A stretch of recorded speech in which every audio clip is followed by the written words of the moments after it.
is going on, everybody? Welcome to the Serious Angler Podcast, where we talk about just about everything bass fishing, and we have a damn good time doing it. We're back here with the captain, Mr. Andy Full, and as always, I'm your host, Bailey Eichbrett, and we got quite a show for you folks tonight. We got dual Eastons in the queue. We have two Eastons right now in the queue, which is perfect. What's better than one Easton Fothergill? What's more deadly than one Easton Fothergill? Two Easton Fothergills. No, yeah. we got the mustache wonder with Easton today.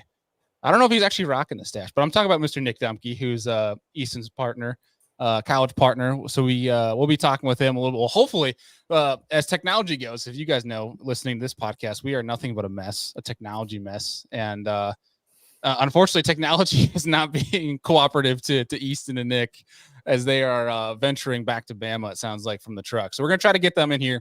Worst case, you guys will be stuck with us for a little while. But we do have also Mr. Bryant Smith joining us tonight as well, who'd recently coming off a U.S. Open dub, which is just, I think we all could have seen that coming. I guess if you had to ask me to bet money on who would win that, I probably would have betted on Bryant.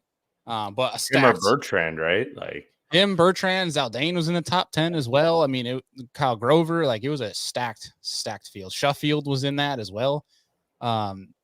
Which Sheffield, by the way, we need to get him back on because that dude has had one busy of an offseason traveling all over the place. But if you're busy traveling, is it an off season? I don't think there is an off season when you're at that level. That's true. I don't think so. I think, but it's on purpose though. I feel like for those guys, like I feel like they purposely. I feel like if your off season is not busy, I feel like you're not doing it right. If that makes any sense. Yeah, I agree. I feel like if you are busy in the off season, we can see on social media, obviously a bunch of guys are hunting, they're doing certain things, but a lot of guys are doing these media events. They're doing, trips to China to go fish like Matt Becker's doing. They have the team series with MLF. Like there's some other things going on. Some things in the background. There's a lot of time when brands are doing some revamping to get ready for the 2025 season. Obviously there's people onboarding to new brands. There's people leaving brands. It's an interesting time here. It's kind of like the, what'd you call it? The refresh period of the outdoor industry, at least in the fishing industry anyway, where things kind of somewhat settle down, which really, I guess in the background, it ramps up, if that makes any sense at all, where from the public eye, it seems like it slows down, but it really doesn't. But it's also just a crazy time of year in general. Just because being at the election and everything's literally less than a week maybe. Which, by the way, I got to call out here. The podcast has no affiliation with Ugly Stick, but I'm wearing my Crappie Bass 24 election shirt, and I just thought that. I said, this just makes more sense. I'll vote for this any day of the week, the Crappie Bass. Maybe Bass than Crappie, but I don't know. I feel it feels more suitable to me than definitely backwards for this podcast. Yeah, exactly. Well, dude, there's some pretty cool stuff going on. Obviously, we really want to get these guys on here and see. Hopefully, this connection works. We can get them here on the show. But a couple things before we do is that over at Omnia Fishing, right now, that's 25% off of all Z-Man chatterbait trailers. So take advantage of that because literally 25% off does not come around all too often. Besides, in a couple weeks for Black Friday sale. And plus, like we half joked about on last episode, is now is the time to make expensive purchases, and then you can quote unquote blame it that it was Black Friday sale. So that way you can kind of your cover up now. It's a pre-Black Friday sale in case your wife asks why it's on your credit statement. Also, there's double points for if you're Omnia Pro member and you're buying that X braid, you get double reward points. Have you tried that sinking X braid yet? I have not, but I'm assuming you're going to tell us how it is. It's pretty good. It's pretty good. It's pretty good. I have not gotten my hands on it yet, but I've heard good reviews beyond just you mentioning it. I've had it on my minnow rod since probably the end of July, beginning of August, and yeah, I've definitely noticed some differences. Okay, I got you. Yeah. All right. Well, if you're a pro member, you get double the points back, but also if you use our discount code, you save some money on that. Obviously, 10% off.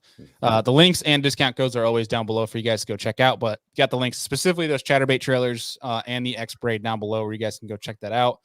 Make sure you're always refreshing that new arrivals category on Omnia because It's like every day they have something new showing up. Yeah, you can get the scoop to the new stuff. As well as I think Beast Coast just dropped some new colors for their jigs. I think they actually have a new open water sniper that's like a it's skirted and also has marabou on it. Mm-hmm. Kind of pretty legit, man. I definitely ordered a few today. That'll definitely be a cold water killer. You don't have to put a trailer on it. It's gonna poof every time you hop it. It's gonna poof. It's gonna poof. Well, folks, make sure you guys go take advantage of that. But I think without further ado, let's see if we can. I don't know if we bring in both of these guys under here. We're gonna see how this is gonna work. We're say screw it. Let's see who has better connection. The battle of the phones definitely here. Nick. Definitely Nick. Nick is crystal clear. Although I'm disappointed it's not just stash Nick. We got full blown beard Nick. But, and Easton's like it, like just straight up Halloween. Fuzzy. Yeah. Got some balloons hanging up behind him. You can't see. Just coming for you. Can you guys hear us okay? Yeah. I can hear you. Yeah. Whoa, we got some crazy reverb. Is it lagging hard on Easton's phone still? We're both connected. So if it works, Easton can get off and then we can just share my phone if you guys want. Yeah, that might honestly work better because it sounds like there's two of you talking, Nick. Yeah. You got this, Easton. It's like live scope. You can do it. Yep. $1, Bailey. $1. Damn it. I forgot about it. So there it is. I'll make mention. So we know you're college boys, and obviously, Easton, you're prepping for your first elite season. So we'll cover the tab for tonight for you guys, because I'm sure we're going to talk about it a bunch. But we essentially what we did is we started a little while back a quote unquote swear jar, and essentially what we did is especially with everybody and their mother complaining about technology and all that, we decided that we're going to make live scope and the term forward facing sonar. There's another $2 in there. That's going to be like our swear jar. And then at the end of the month, as we rack that up, we're going to donate it all to a charity. So we have some actual legitimate forward-facing shows in the hopper so that we can raise some more money too. But feel free to throw those out. Just know that they're $1 that is coming out of the Serious Angler wallet to go to charity. So feel free to at ease let it rip. But something cool. And one of our, I don't mean to keep rambling on here, but one of the I'm trying to remember who it was last show, but if the people in the comments want to get in on that, let me know. Happy to get people in and help raise some more money, because we did a few weeks back. We donated. Cooper Gallant joined, Ty Berger joined. It was super cool. We donated over $8,000 to Alex Rudd and his movement down there to help. He just went and he got clothes enough for over 30 people, I think it was today, that were affected down in Tennessee, which is from like one show. We raised that much money, which is pretty dang cool. But yeah, I'm rambling here. Long story short, if you guys want to, anyone in the comments wants to get in on this, comment, happy to help. But boys, you guys are on the road. You guys are in the truck. Where are we headed? Where are we coming from? What's up here? We're heading back down to Alabama. We just kind of decided on a whim to go to Minnesota. We've missed out on the fall bite for the last couple last couple of years. So we just, like a week ago or 2 weeks ago, we jumped in the truck and just, decided we want to get in on that, did some grouse hunting. And yeah, it was a pretty fun trip. But now we're going back down south, back to Alabama, and Nick's got to go back to school and I got to get stuff ready for next year. So, but it was a good trip. See, we were trying to make side bets on if you were going to try to get in on these college derbs before you're technically on the Elite Series to try to wreak havoc a couple more times. But it sounds like that's not the case. No, I got too much stuff to get together. Too many birds to get in a row before then. We'll let Nick take care of that. Right. And so, Nick, who's the new team partner now replacing old Easton here? He's a freshman coming in, Connor Bell. He's from New York, so fellow Yankee, up from your neck of the woods. So fellow Yankee. Aren't you technically a Yankee too? You're from the Midwest. Well, yeah. Everybody's a Yankee. Yeah. Do you guys get called that every day down in Bama at school? Almost every day. Yeah. About every other day. Every other day.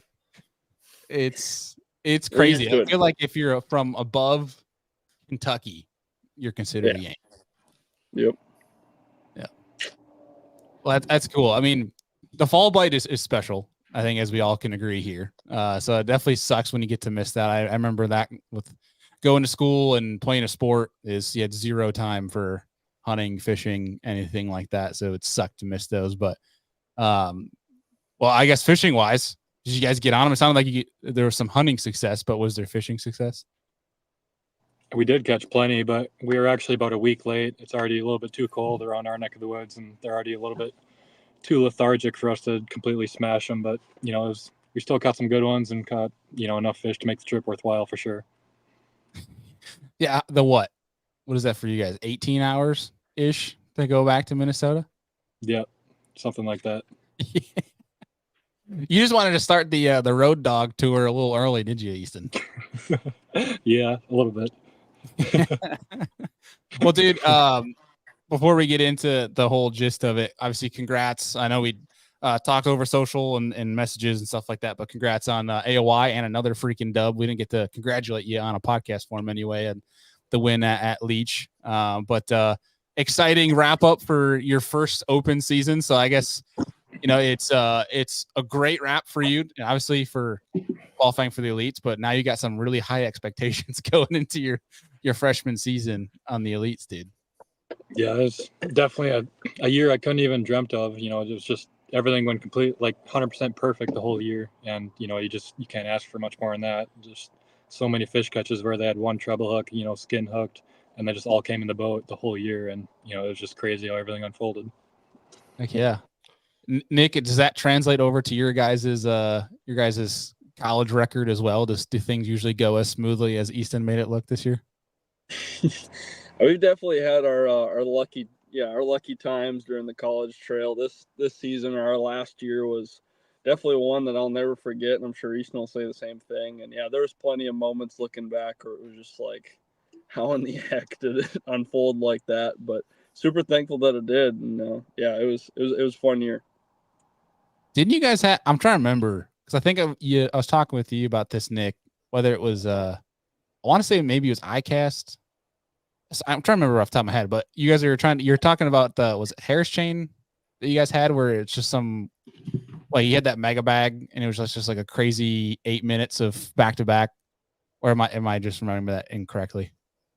No, yeah, that was definitely one of those moments where it was, I mean, yeah, what was it, like 40 minutes or something, where we had pretty much our entire bag where it just like went down. It was just like on our forward facing sonar. It just looked like an aquarium swimming around, and there's giants everywhere, and just kind of rolled up, right place, right time. One of those crazy deals. But if I remember from the clip I saw, at least it looked like Nick was playing netman for Easton's giant. At Toho, you're talking? Was it? Oh, was it Toho? Yeah. Yeah, Toho. I was netman that day. Yeah, this guy tugged in all the big ones. See, hey, Easton just catches them, and you just got the stash to look pretty, man. That's all it is. Somebody's got to do it. In a team derby, it doesn't matter who catches or who nets them. They just got to get in the boat. That's all that matters. Right. Yep. Well, I guess I'll pitch this to both you guys before we get off the Opens topic here. But with the new format and schedule and everything, I guess we'd love to hear both your opinions on what you guys think of the revised format. Especially after having 2 years of all 9, and Easton obviously went through the gauntlet of all 9. So what do you guys think of one format and then schedule for next year? And Nick, we'll pitch it to you first, man. Yeah, I think it's super sweet just to see something different. The schedule is pretty dang good. Both divisions too. I mean, it's going to be cool to see who comes out on top of everything. It's definitely a stacked schedule, and I like the idea of having the last 3 at the end where no one knows where you're going to be until who knows when they're going to announce them. But I definitely think it's a cool format too, especially to let the elite guys kind of get that, that rebirth opportunity at the last 3, and to have the elite guys mixed in with the top of, the cream of the crop from the first 8. I definitely think it's a super cool format. So, heck yeah. Easton, what do you think, man? Basically the same thing for me. I'll just mirror what Nick said. I really like how, there's 2 divisions to pick from, and, there's the entry fees come out to, I think, 18.5 compared to the normal 18, but you're going to 2 less tournaments. So it is a little bit less of a financial burden, not too much, but a little bit. And, yeah, like Nick said, for the elites to be able to do those EQs and just, I don't know, it just seems like a perfect storm and make everyone happy. I think Bassmaster did a really good job of it. I think that right there, that last line is exactly what this format change did. Is their attempt to try to make everyone happy to an extent where it was, you made the working man happy, where they could go if they want to see if they can make it, if they can put up against the best, that it's only 4 events, 4 weeks off of work is a lot easier to manage than 9 weeks off of work, to be able to go and try to compete, especially from a financial standpoint too. And then if you're really serious about it, then you're going to have to front up another 3. And you're also going to have to go against the best of the best. I think that was a perfect way of going about it. And it's, 7 events versus 9. So it's way less. Well, I shouldn't say way, but an extent of a less heavier financial investment, time investment. I think it was a great. I think my biggest thing now, and I'm sure you can agree, Easton and Nick, with when you're looking at this avenue to try to chase professional fishing, is can we find a format and just stick to it, please? Yes. Can we stop changing it every year? Yeah, I agree. That was the biggest thing. So last week we had Josh Bertrand and Justin Lucas on with MLF. They're just like, they're just ready. They don't care what it is. Just keep something. You got to keep changing how you think about things year in, year out. But it's I like the way that they have it. I just hope they keep it. That's for sure. It's like they're just throwing darts at a dartboard. Like, oh, for 2 years we'll do this and see if it sticks. And if people complain, oh, let's change it again. So my bet's in 2 years they'll change it again. Oh, you guys like this format? Hold my beer. Hold my beer. How can we make it harder? That's right. So looking back at 2024 season for you guys, I guess I'd love to pitch to both of you is and I really like this question because we've been asking it to Cooper Gallant for 2024, and obviously Lucas and Bertrand last week. But Nick, I guess looking back at 2024 season, college wise, what's the biggest thing that you took away from this season, like learning lesson wise? Oh man, definitely just enjoying kind of everything, enjoying the process, and just trying to keep as level-headed as possible. I feel like looking back, throughout the entire season, I feel like this was probably some of like the most calmest that we fished, if that makes sense, and just kind of enjoying everything, trying to have as much fun with it as possible. Obviously not, still staying competitive and staying into it, kind of finding that perfect balance. I feel like this was probably one of the most fun seasons we've had. Just enjoying, again, like I said, the practice, enjoying the competition, the guys around you. It's really competitive, and it always has been on the college scene, but I feel like this year was just kind of one of the more relaxed years where we kind of found our groove, felt comfortable what we were doing, felt comfortable, in our practice, felt comfortable in our tournament, just kind of trusting our instincts, trusting what we were doing. I guess that's probably the biggest takeaway is, just kind of relaxing a little bit, obviously staying into it and staying super competitive, but enjoying the process. Sounds like some senior blues out of you, Nick. A little bit. It's starting to hit. I'm not gonna lie. I'm like the old man on campus now. I'm the old dog that's somehow still alive. You got some senior blues. Yeah, it's real. It's real. Oh, now it's super senior blues, isn't it? Yeah, super senior. I love COVID eligibility, making havoc on them. Yep. Good. Well, Easton, what about you? What about you, man? From the open standpoint as well. I mean, I just look back on the season, and I look back at the beginning of the season. It seems like 4 years ago to me. I fished so many tournaments this year, and it just, like, I think about the Classic, and I was literally up till like 1 or 2 in the morning every night at the Classic doing homework. Like, it's crazy. It doesn't feel real that I was doing college half the open season this year. Like, you were at the Classic doing your homework. Yes. Yeah. I would have flipped my teachers the bird and said, I ain't touching this crap until Tuesday. Like, you're not, man. That's next level. Yeah, I was just looking at the end of the season, making sure I graduate and don't have to worry schoolwork on the second half of the season was kind of my mindset. I just wanted to make sure I graduated and was done with it. But it was really weird after I graduated. The next couple of opens, like, I could actually go to bed when I got home. That was a really good feeling. But like Nick said, it's so hard balancing the two. Oh yeah, it was. I mean, yeah, I'm a daylight to dark practicer, so it doesn't matter if it gets dark at 9 o'clock. I'm staying out there, and then the homework after that. Definitely, there was a lot of sleepless nights for sure. But I mean, that's got to be the most underrated aspect of it. Is like, I think people don't appreciate this enough. And I'm curious too. And I think we've talked about it briefly with you guys at Bethel. Or sorry, not Bethel. Good gosh, you can curse me out for that. At Montevallo. Good gosh. But I'm curious with the program, like with professors working with you guys, how they do with sport teams. Do they give you guys leniency on that? Because I think this is a super underrated, or I guess underappreciated aspect of college fishing is at least guys like yourself that seem studious, where I'm sure there's other delinquents that don't even bother to touch their homework when they're on the road, aka myself. So do your guys' program work with you guys on being on the road for tournaments? And then, yeah, I guess build upon that. I guess as long as we keep good grades, our coach William will work with us, and also our professors, as long as we show effort to, get stuff done before we leave and that sort of thing. I guess how me and Nick attacked it was we both did as much online as we could, just so we could do it on the road that much more. But that's how we attacked it. And yeah, as long as you let your professors know a week beforehand, like, hey, we'll be out of town and stuff, they'll generally work with you pretty good. So I'm assuming the hotspot got used a bunch in the truck while one drives, the other one does homework, and then you had like a swap 4 hours in. Yeah, so we'd leave. Normally, if practice started the next day, we'd leave at like 8 at night. And just like you said, one of us would be driving, the other one would be doing homework the whole way there. And we would try to get most of our work done before we got there. Team no sleep. Team no sleep.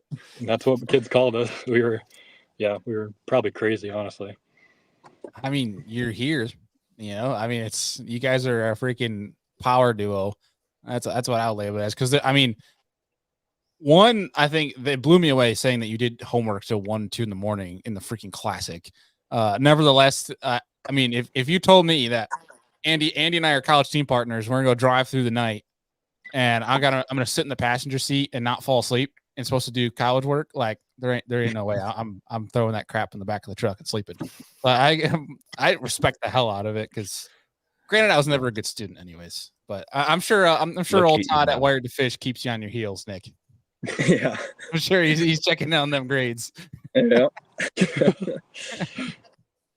Oh, that's awesome. Well, so I guess with that, I'm looking at 2025, and it's going to be cool now because you guys obviously have different perspectives. Where it's, I guess probably a little bit bittersweet for you guys. Where obviously from two different perspectives, where it's Easton's, you're leaving the college ranks, going to the pros. And Nick staying on the college ranks for your super senior year, breaking apart the dynamic duo of college bass fishing. So I guess I'll pitch this to you guys from different angles, where it's for 2025. What's the biggest goal, the biggest scare, and I guess one thing you might be looking forward to off the water, if that makes sense. So we'll start with the biggest goal for 25. We'll pitch that over to you, Easton. The biggest goal for 25 is a blue trophy. That's the main goal. That's what I'm chasing now. So, all right, Nick. For me, make it back to the bracket. Yeah, I need redemption at that one. Somebody else had to go win it, so I want to get back to the bracket. That's my biggest goal, and yeah, at least for now. So you can go make it to the classic and take Easton's money. Got it. Love it. It's a good goal. I like it. What about biggest scare? Something that scares you guys the most about 2025? I guess for me, I think back to the beginning of this season, I had a little bit of the imposter syndrome, the do I belong here, and just intimidation of the whole field. And it's just funny how I'm going to have to go through that again at the elites at St. John's. I'm going to go through the same exact mindset of, holy cow, like Brandon Polnick is going in front of me, like watched him forever. And then here goes Fighter by me. And, I'm just going to have to do my best to block all that out again, just like I did at the beginning of this year. So it's just blocking out the intimidation, I guess, is the scariest thing for me. But, that's just part of it. And we still got a job to do. So. Yeah, but I appreciate you saying that, because I think that's a good thing. I think the imposter syndrome is a good thing in regards to, one, I think it just means that you're humble, that you don't have an ego rocking with you going into the Elite Series season. Like I think that's one that keeps you in check. And I think that keeps the doing my homework at 2 a.m. work ethic is still alive. So absolutely. I think I'd hold on to that, but I think that if anything, that'll grow into more of a appreciation than a just a happy to be here type mindset. Yeah. What about you, Nick? Is it not competing with Easton in 25? Easton's will not have his net man. I'd also say, how will it be adjusting without Easton in 2025 to add it in there? It's gonna be different. Yeah, we've been fishing together now since sophomore year of high school, something like that. So it's definitely gonna be a big change of pace. But I mean, yeah, it's definitely bittersweet. It's been a blast fishing for as long as we have, but I'm also looking forward to it. You know, the new opportunities with a new partner and stuff. So I'm looking forward to that. But biggest scare otherwise, I don't know, finish my master's degree. It's not easy. I have about the math skills of like an elementary school kid, like second or third grade probably. And there's a lot of accounting classes I have to take. So that's probably the scariest thing of 2025. Well, thank God for calculators. Yeah. Indeed. Hey, well, I'll say, and look, we might be razzing Nick a little bit here. And I'm fortunate outside of podcasts, obviously, to spend a little bit of time with Nick. So the dude can take it and dish it in his own right. But you are a hammer in your own right. So don't let our teasing confuse anybody that this was a one-sided duo, because it was certainly, at least from our perspective, was not. But dude, math aside, I mean, you're a freaking wizard behind the camera. I'll say that. I appreciate it. I've enjoyed, it's been a lot of fun kind of doing both sides of everything, fishing and filming, and I've been super fortunate to have the time that I've had at Wired to Fish. I've been around a lot of great people in the industry, guys like yourselves and, you know, the people at Wired. So it's been a blast. I've been learning a ton, and I'm looking forward to the future. So what are you trying to do, if you don't mind me asking, with this Masters? Like, what are you trying to intertwine that to with the future? To be honest, I have no clue right now. Sounds like you're on the right track then.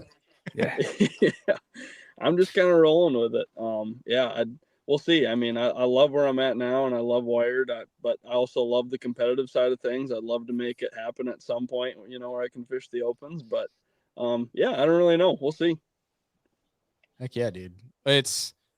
I think anyone that knows what they want to do at your stage is a extreme rarity nowadays. Like anyone that has a plan, I think is a rare case, because I can tell you, at least from myself and my buddies, like nobody is doing what they set out to do. From the moment you went to college, I can tell you none of my class and my buddies that I graduated with are where we are heading towards where we initially planned to. So I think I doubt that this is part of your mindset with that, but I would say don't let the not sure what I'm going to do scare you in any means. And I more say that not for you, but more for anybody else that's listening to this, because I know like my brother's going through it right now, where it's, what the hell am I going to do with my life? Where don't let that thought sink in a little bit. Just, I think the way you're going about it, like when you're talking about this past year of being it like super easy going, calm year, I think that's the mindset to have, where it's just let the things roll to you, you know? That's the way you go about it. But so I guess one thing for you, Easton, for next year, you mentioned it in one of the we didn't even finish my last question. So this was more for Easton, but I'll pitch it to you as well, Nick, because obviously you're still living the college life, so this answer would be interesting. But it's I guess looking at off the water, what is one thing you're excited about for 2025 travel on the Elites, Easton? Off the water. To be honest, I haven't thought about that much yet. Are you traveling with anybody? Yeah, so I have kind of a interesting scenario, or super cool scenario actually. I'm traveling with Dakota Eber. I'm in a house with him. We're doing a little film series of striking, so I'm super looking forward to that. And then it's going to be a super fun deal. So super excited. That's a deadly house right there. Yeah, it'll be a fun time for sure. I'm really looking forward to it. Yeah, just remember though, when you start talking hunting with Dakota, just remember you have a friend of the podcast that enjoys to hunt, that would love to tag along if he ever invites you out on the land. I don't know if anybody keeps up with Dakota, but that dude is a big old hunter, and he's been posting some freaking giants lately. That's cool, man. That sounds like a good relationship you guys having coming out of the Opens, traveling together for next year. And that's the Kings of Bass, right? That's the series. That's sweet. They do an incredible job with that thing. Yeah, they do. It's a super cool deal, and super excited to be a part of it. Heck yeah, man. Nick, what about you? Off the water, man. What are you excited about? Being away from Easton, obviously. Yeah. He's making that freshman drive all night. No more homework. I'm napping. You drive, bud. You're paying for Chick-fil-A. Yep. Nick's the passenger princess for 25, baby. Pulling the seniority card. That's super seniority. You see this stash? I am the authority.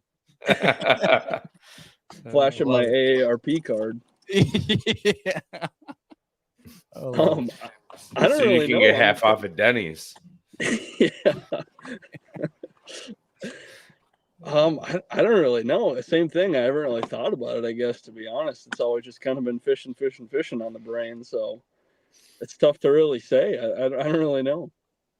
It's got to be a cool dynamic, though, from with college fishing in regards to, of course, there's some inter team competition like there is in any sport.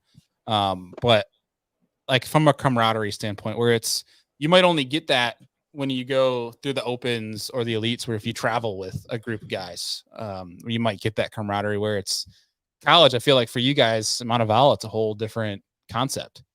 So that's got to be a cool one where you kind of, I imagine you guys basically live with each other for the most part, right? Mm-hmm. Yeah. We've been living together ever since we went there, and we've lived with a handful of different guys now. Guys from Alabama. We lived with Bo for a year.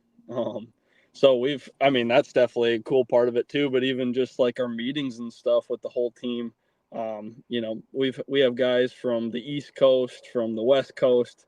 I mean, literally almost the entire United States we got covered with guys. So that's been a super cool part of it is, making friends that we can call up and, hey, you want to do this? Want to go? We've gone to our friends' home states and hung out with them, and the list goes on and on. It's been a super cool part of it is meeting people from everywhere and making these super cool friendships. It's been a cool deal. Heck yeah. Is there a rivalry school for you guys? Like if you had to choose one other fishing school that was like your rival, like would it be Bethel?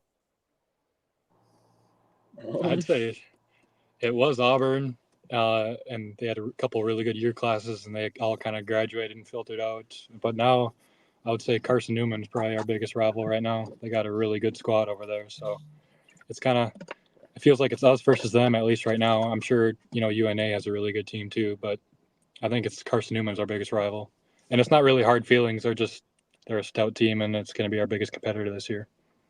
Yeah, I feel like rival when we talk about football, it's like, fights before the game type of deal, some that, but I feel like rival in college fishing is, hey, we're gonna beat your ass today. That's probably about it. Yeah. Like it's a joke, but it's a joke. Like it's not even taken from a serious manner. Just people, I guess, more teams that you look out for that stand out compared to the others. But I know that Carson Newman team, that's like that's Ewing Miner's one of them. There's I think Jackson Orr's still on that team, I believe so. I'm trying to remember who else might be on that roster that stands out.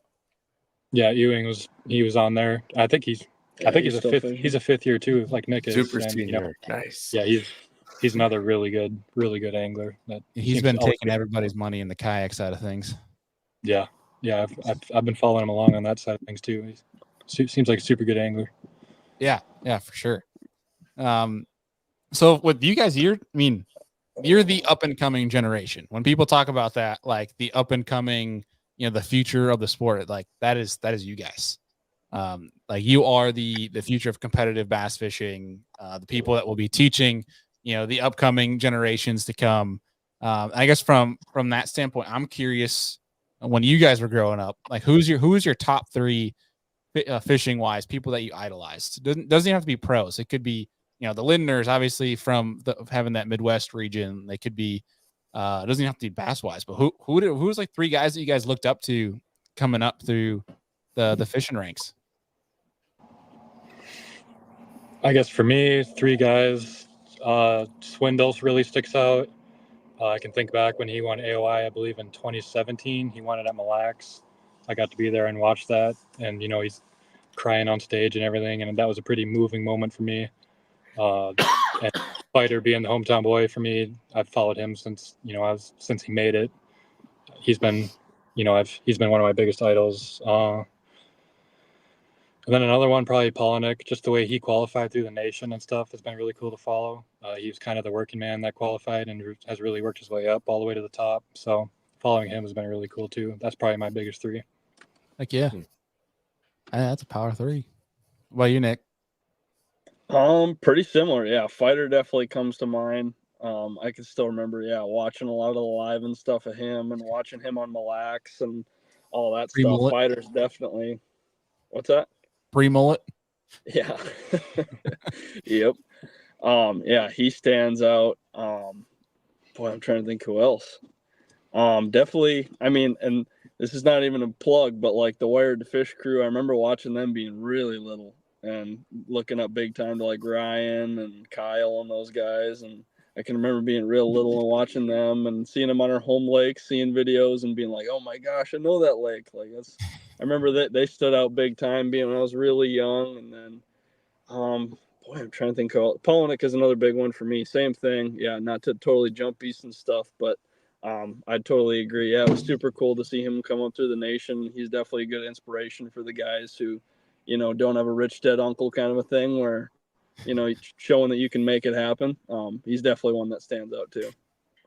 Yeah, I mean, shoot, like it's like a KVD answer, right? Where it's one where it's not surprising, but it's totally well deserved in regards to like when those guys speak, people listen. Like you better be shutting your yap and listen to everything that they're saying, because I feel like obviously Kevin is Kevin, but like Brandon, I feel like when he speaks and he really articulates how well he thinks differently from a lot of people, from the mental game, I feel like and I've said this before around here, I think he might not be in the top 5 from a talent perspective, angler wise, but I think he's the best by far from a mental, like how he looks at the sport.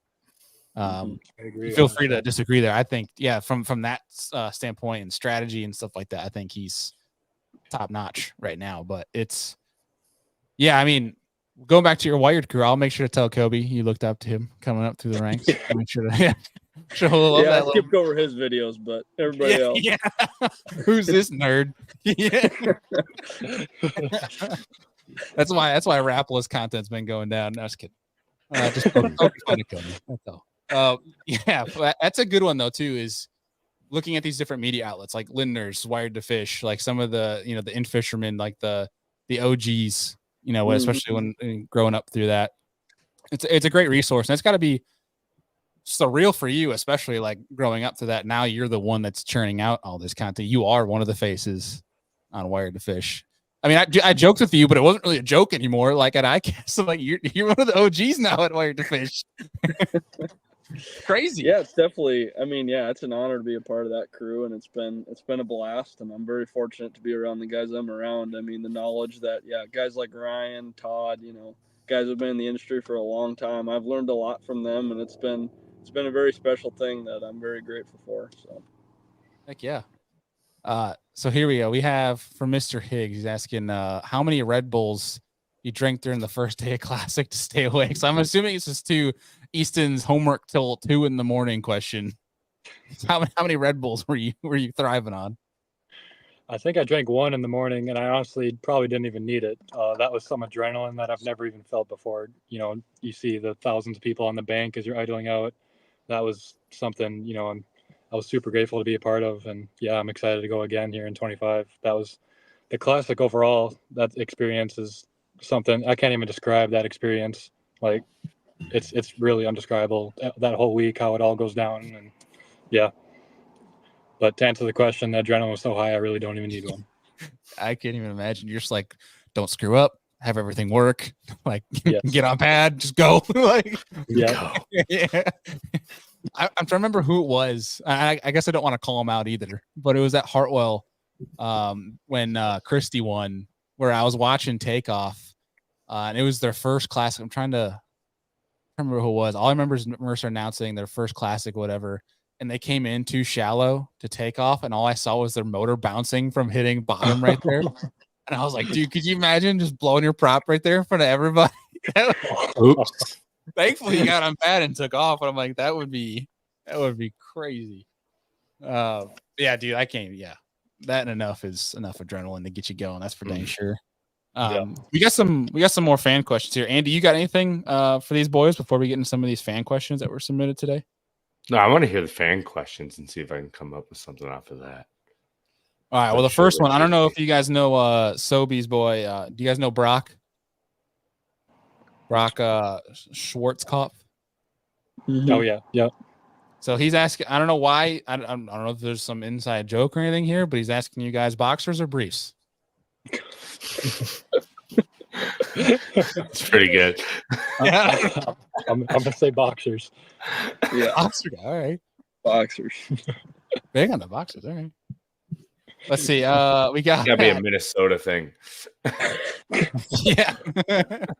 Come on, guys. Briefs the movement. Get with it.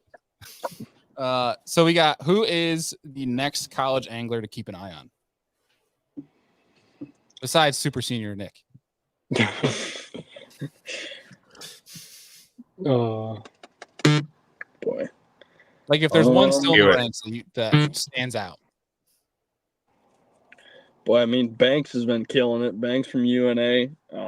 He's been destroying all around, like the TVA and stuff. He's definitely a standout that comes to mind. I'm trying to think who else. Nick's like, nobody, it's me.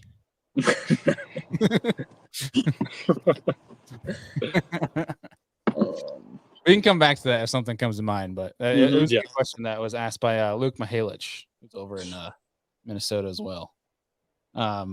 He asked another one here. I'll put it in here. That's a pretty good one too. That is he's curious about both of your guys' funniest story on the road together. Sounds like there's a laundry list. Yeah, sounds like Nick's like, are you gonna tell it? Am I gonna tell it?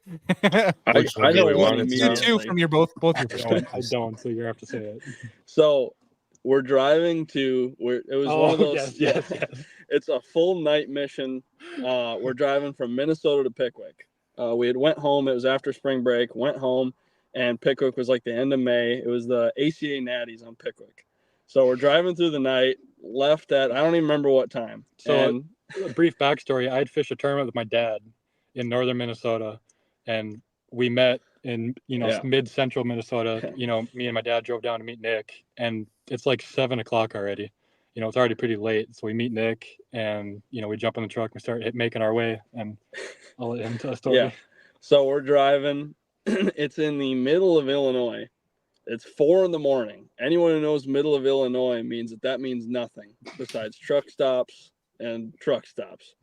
So it's 4 a.m, pitch black. I get out, put gas in the truck, some crappy little gas station, and Easton's still sleeping. I start pumping gas, go to do the rounds, to check the truck, check the boat, and come around the driver's side. Everything looks good. Come around the passenger side. I'm tired. It's 4 a.m, dark, sketchy gas station. Go and look, and there's just a spindle staring back at me on the front right side of the trailer, on the passenger side. We lost a tire. I have no clue where, and no clue how. It's just a spindle. The hub gone too, with the tire. Spindle. Everything. It's just a spindle. It's like delusional stage of like where I'm kind of tired, but the caffeine's keeping me awake. I go wake up Easton. I'm like, dog, we got a problem. Wake him up. He's like half asleep. We just stand there and just stare at this spindle, trying to figure out what we're gonna do. We ended up, thankfully, his cousins were like 3 hours away. And we slept in the truck, I think, for like an hour or two. Drove to his cousin's shop. It was like a half-day venture of us trying to, because like a part of the hub was like still welded onto the spindle. So then it turned into trying to like knock off this piece that's stuck on there, or welded on there, and ended up getting back on the road, made it to Pickwick, and ended up having a pretty solid finish. So it's probably one of those you had to be there kind of things, but Would that you is look one at that this? stands out immediately. Yeah. Hey, bro, there's no tires in the trailer. Yeah. It was just us walking back there and just looking at it. And neither of us said anything. We're just standing there looking at it. Who pointed first? Yeah. Was it Spindle or did you guys point at it first? Like, Yeah. that's Oh good. my god. So we had to like limp like a couple hours to his shop. Yeah. It was like going like 50 miles an hour, just limping. Yeah, it was brutal. But That was not the direction I anticipated the story going. I thought it was like you found some homeless dude that was hitching a ride on the trailer and you didn't realize it or something. I wasn't sure where we were going with that one. Yeah, that would scare the heck out of me a little bit. Did you ever end up finding the tire or figuring out where the hell it went? nope. No. That's incredible. That is awesome. It's gone. It's gone forever. Gone. So we actually have, there's another really good question that just came in from Granville. It asked, what advice would you guys give high school anglers to prepare for tournaments and what really to know to prepare for the collegiate level of bass fishing? I guess my advice to high school anglers would be honestly just to give 110% at every college event. You know, you got to take in the experience, but you also just got to do your best to succeed and just be prepared for adversity. It seems like for sure our first 2 years, we didn't have a single tournament that, you know, something broke, you know, whether it was the truck or the boat, like every single tournament. And it was just, you know, it was just us wondering, are we ever going to have anything go our way? But you just got to keep working your hardest and just, you know, just trust that, you know, eventually stuff will start going your way. And then, yeah, it's just, yeah, but that's the biggest thing. Just work hard and just be a sponge, I guess. Just take in anything you can from anyone. Just do your best to learn as much as possible throughout your college career and try to meet as many people as possible. That's another thing. Like all these rules meetings and stuff that we go to, people don't realize it, but that's a lot of high ups in these companies that you might want to work for or even be sponsored from or anything in the future. So, you know, try to build relationships with those people while you're at the tournaments. Good That's a advice. really good point where it's a lot of people are like, oh, these freaking rule meetings going to go sit through this crap. Like, I'm sure that's a very universal message for the most part, at least a universal Got the headspace. down, I feel like, napping in the back row.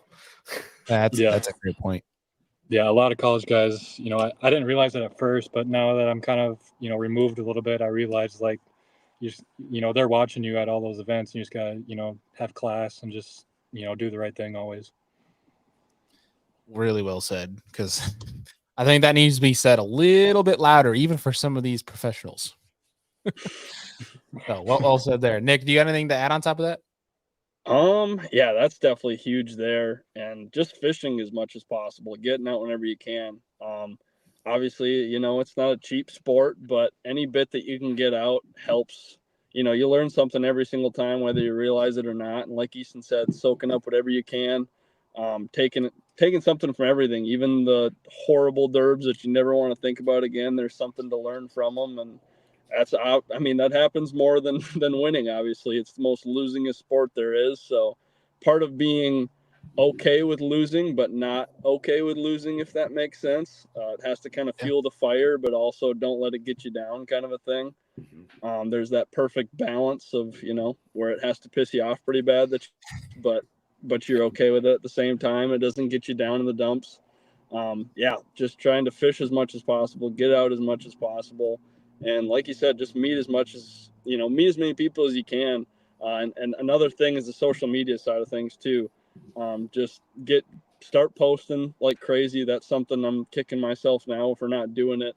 It's a pretty, special platform that college fish or, high school and college fishing is. And it's something that is easy to kind of forget about, especially when you're doing a lot of schoolwork and fishing on top of that. It's easy to kind of forget about that side of things, but that is one thing that I'm looking back now and wishing that I would have done a lot more is getting heavy on the social media side of things. Start posting like crazy, and yeah, just fish as much as possible, meet as many people as you can. You should just totally give Todd a heart attack one of these days and just change the Wired to Fish name to Nick Dumke Fishing. This is my platform. We're like, oh, you have 400,000 followers. Big good April Fool's joke. Yeah. Oops. Yeah. I'm sure you could easily Photoshop that and be like, oh, hey, man, sorry, it was an accident. It is great advice, though, because, I mean, I know it's been said 1,000 times in regards to the current state of the fishing industry, but it's definitely more about how much product you can move than how many bass you can catch. And, of course, to an extent, like there definitely is a level of how well you perform in these events. Don't get me wrong, but it seems definitely like at that stage, the more charisma, character you have, and more of, I guess, how you show off your brand that builds a community that helps overall, obviously, move product. Seems like the more sponsor dollars tend to go your way. Like you can, as long as you can stay in that top level, you can still get some decent money your way, if that makes any sense. But to your point, that's a great one, Nick, where it's, getting on that content game. I know there's a lot of people still coming up that hate social media, and I don't blame them, but it's the necessary evil, if you will, nowadays. I guess that's one too. Like for you guys with the college team, I imagine that's kind of like a group effort, or do you guys have somebody that was doing that for you guys for the Montevallo page? Yeah, we our coach does a lot of it, and then we've always had kind of one or two guys. It's kind of changed throughout the years, but yeah, it's definitely a group effort between our coach and then, 1, 2, 3 guys, something like that. It's been different throughout the years, but heck yeah. I think it adds a cool part, like from a resume standpoint, going on when we're talking about like the meeting with people from Humminbird or Strike King, whomever that is. Like it kind of adds a different sense where it's maybe like they're not like Easton where they might be sponsoring you after the fact, but hey, maybe it's, I remember this kid, he was leading the social media, whatever, for his college team, thinking about him for a marketing department. Like it's something different from that standpoint where you can kind of add some different angles to it. But love that, man. Andy, you got anything else for these guys? We'll hit them with the last one. We'll let them go here. No, I just want to say good luck to both of you. One on the separation and the breakup, and two, Easton, good luck. I mean, now you don't have a road partner, right? You got to drive all on your own now, besides the Open, so that could be tough.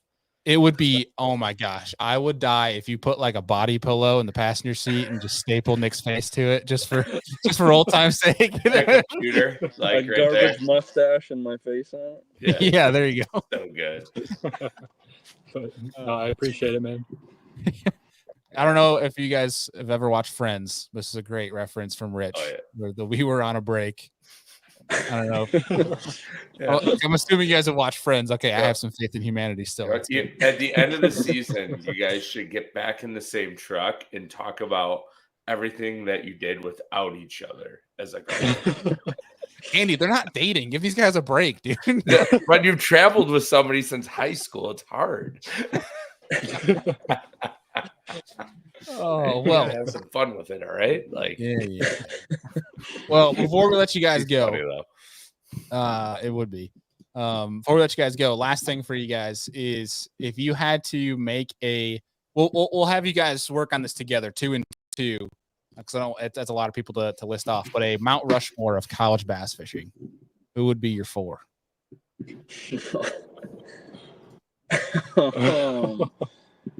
Oh boy. Wow, that's a good one.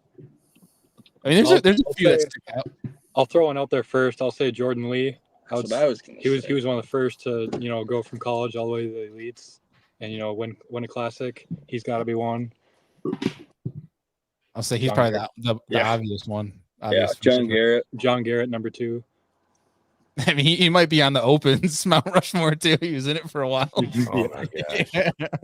I mean, we all could agree he was going to make it at some point. We all knew that. Eventually. Yeah. Right. Those 2. There's definitely like some OGs that we're missing. I definitely feel like. It's hard to almost remember when college bass fishing actually dates back to. Right. Yeah. I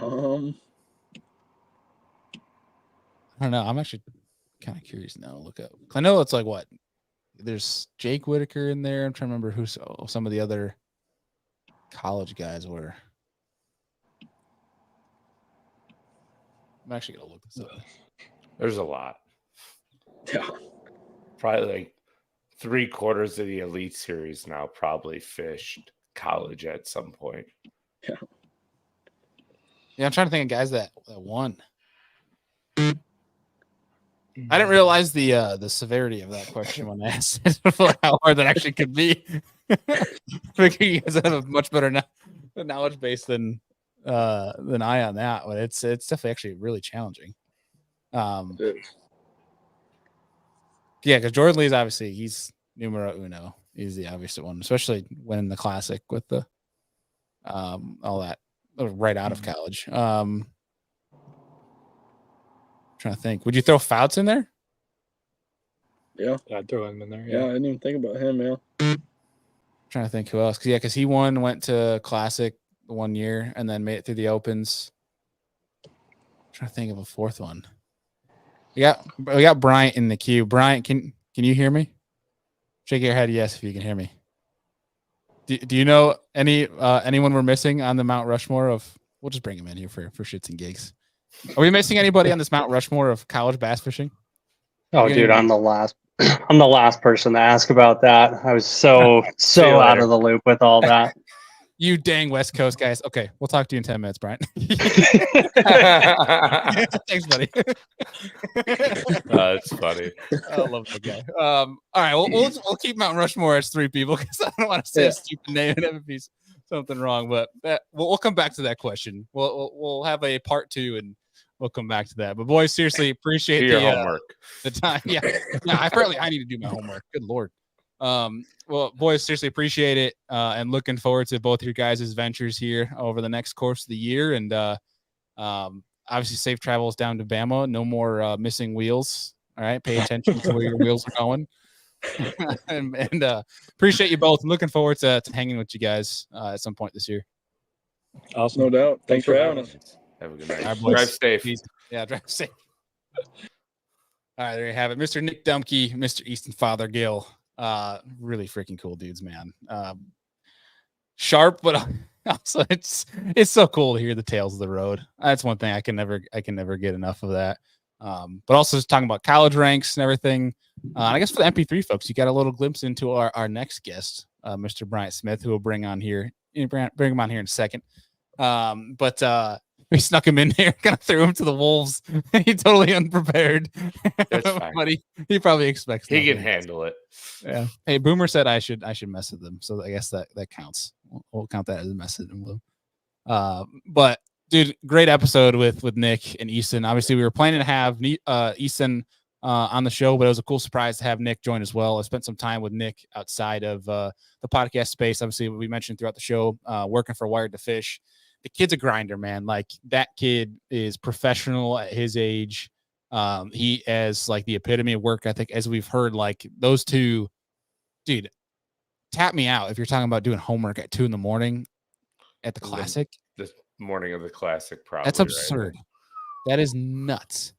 Absolutely nuts. So I respect the living hell out of that. So it's appreciate them. And I think, dude, if I'm a freshman, if I'm an underclassman, or if I'm in high school looking to go up in the college ranks, that is 2 guys that are perfect role models to be surrounding myself with. Absolutely. And they are genuine enough dudes where even if you're not the same school and you just shot them a DM or you walked up to them at an event and asked to chat, I'm sure they'd sit down with you and chat too.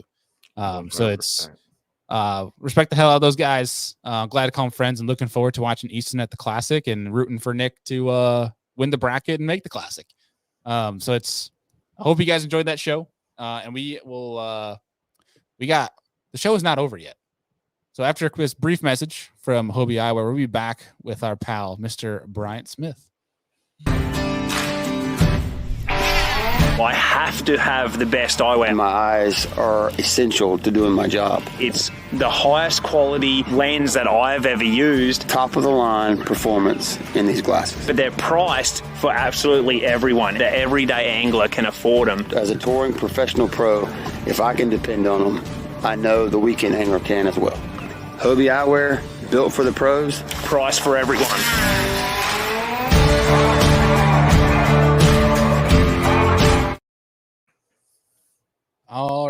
We are back, and we are back for part 2 of our live show tonight. We are joined by the recent U.S. Open champ, Mr. Bryant Smith. What's going on, bro? What's happening, guys?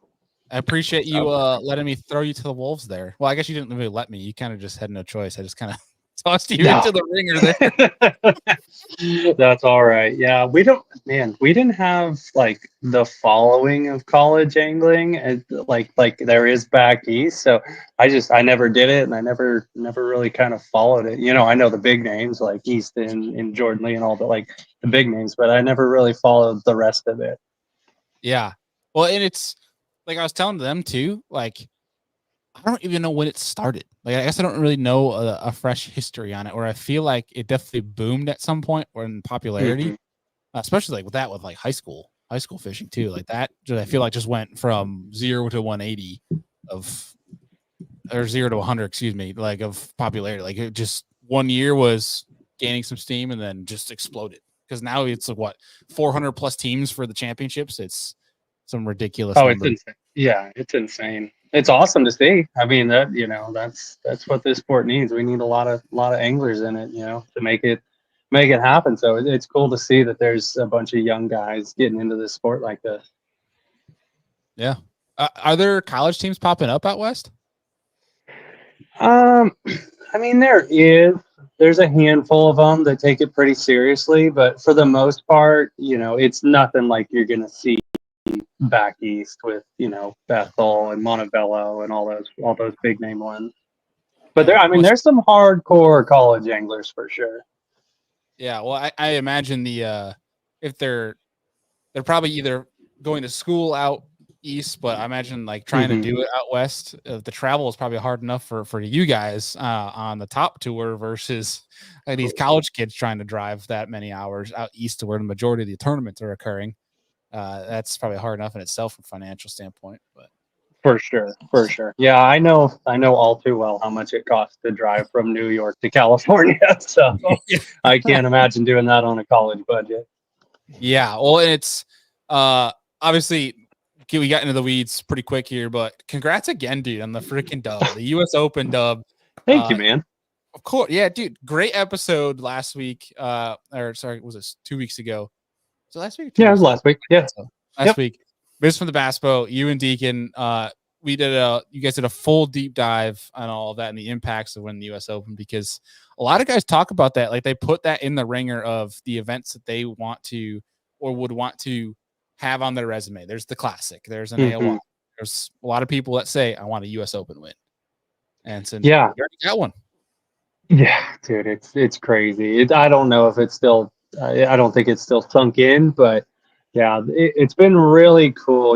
Billy's worked really hard to kind of take it from, because it is the West Coast Classic. It's the biggest tournament that we will ever have on the West Coast for sure. And it's always been that way, but Billy's really done a great job at kind of bringing national attention to it, because it really was a regional deal for the longest time. And now, I've gotten texts from so many guys around the country congratulating me on it, and they know what the tournament is, and they, I've had a lot of guys be like, yeah, I'm fishing that tournament next year, whether from Tennessee or Alabama, Texas, it's pretty cool to see how big that tournament's gotten.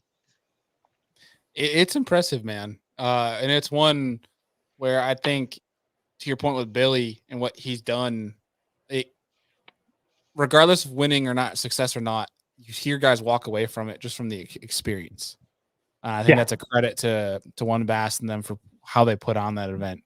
And obviously preaching to the choir of somebody that's actually fished it. It's how does that stat? Well, actually, I can't ask you that yet, because I can ask you in March when you fish your first Bassmaster Classic, but it's no, I fished Classic this year. It's obviously the Classic's huge and it's got much more, going on behind the scenes, but as far as the show goes, it's just as exciting, especially for me being a West Coast guy, because that tournament means a ton to me. So it's special in its own way. Nothing will ever top the Classic. Like that was by far the coolest experience I've ever had in a bass fishing tournament. But you know, for just where I come from, it's definitely a special event. A little bit more pride in from a regionality standpoint. For sure, for sure. Well, forgive me for being a numbnuts and forgetting that you fish. That's all good, man. All good. I'm sure I'm gonna get a call from Boomer after that. He'll probably say, "Good job." Like, oh, he will. Oh, he'll be proud of you for that one. Hey, I think that's a testament, though. That is one thing I do appreciate, one about Boomer, but also about just good people in this sport, which you're one of them, is your guys' relationship, I think, is awesome. And I think that's how successful it's something. People I don't know. Awesome's a good word. It's something. Maybe like you guys would be like brothers, if anything else, with the way you guys interact with each other. But it's a good thing, though. Like, that's how I feel like these brand partnerships should emulate, where it's one, the comfortability, the trust with you guys have in each other. Obviously, you're putting your brand out there and attributing your brand with Alpha Angler, and Boomer obviously has the trust in you and who you are as a person, but not just as an angler. And I think obviously you guys have a great team in regards to you, BP, and Burge, and I'm trying to remember who else might be on that roster right now. But it's like, it's cool to see how that all works. I think that's a dynamic that I think is underappreciated, is those relationships when it comes to angler and brand. I think that's something cool, and I wanted to give kudos to that. But now we got to make fun of Boomer because I talked about him too nice. Oh, let me at him. Let me at him. I can't say half the stuff I want to, but yeah, you know, I can't and get away with it, I guess I should say. You can get away with it. It's fine. It's not live. It's not live right now. We can edit it. He's not watching. Yeah. The secret's safe with the internet. That's perfect. That's right. No, that is a cool thing, and that's something pretty special when you do get a relationship like that, where you just become like really good friends with somebody that you work for and work with. It's not as common as it used to be. So to have a lot of I have quite a few relationships like that, where I genuinely feel like the companies care about me, and obviously I put in as much work as I possibly can for them. So to have it go both ways and not just be a name on a spreadsheet or something like that, with how corporate the world is getting, it's pretty cool to have that personal relationship.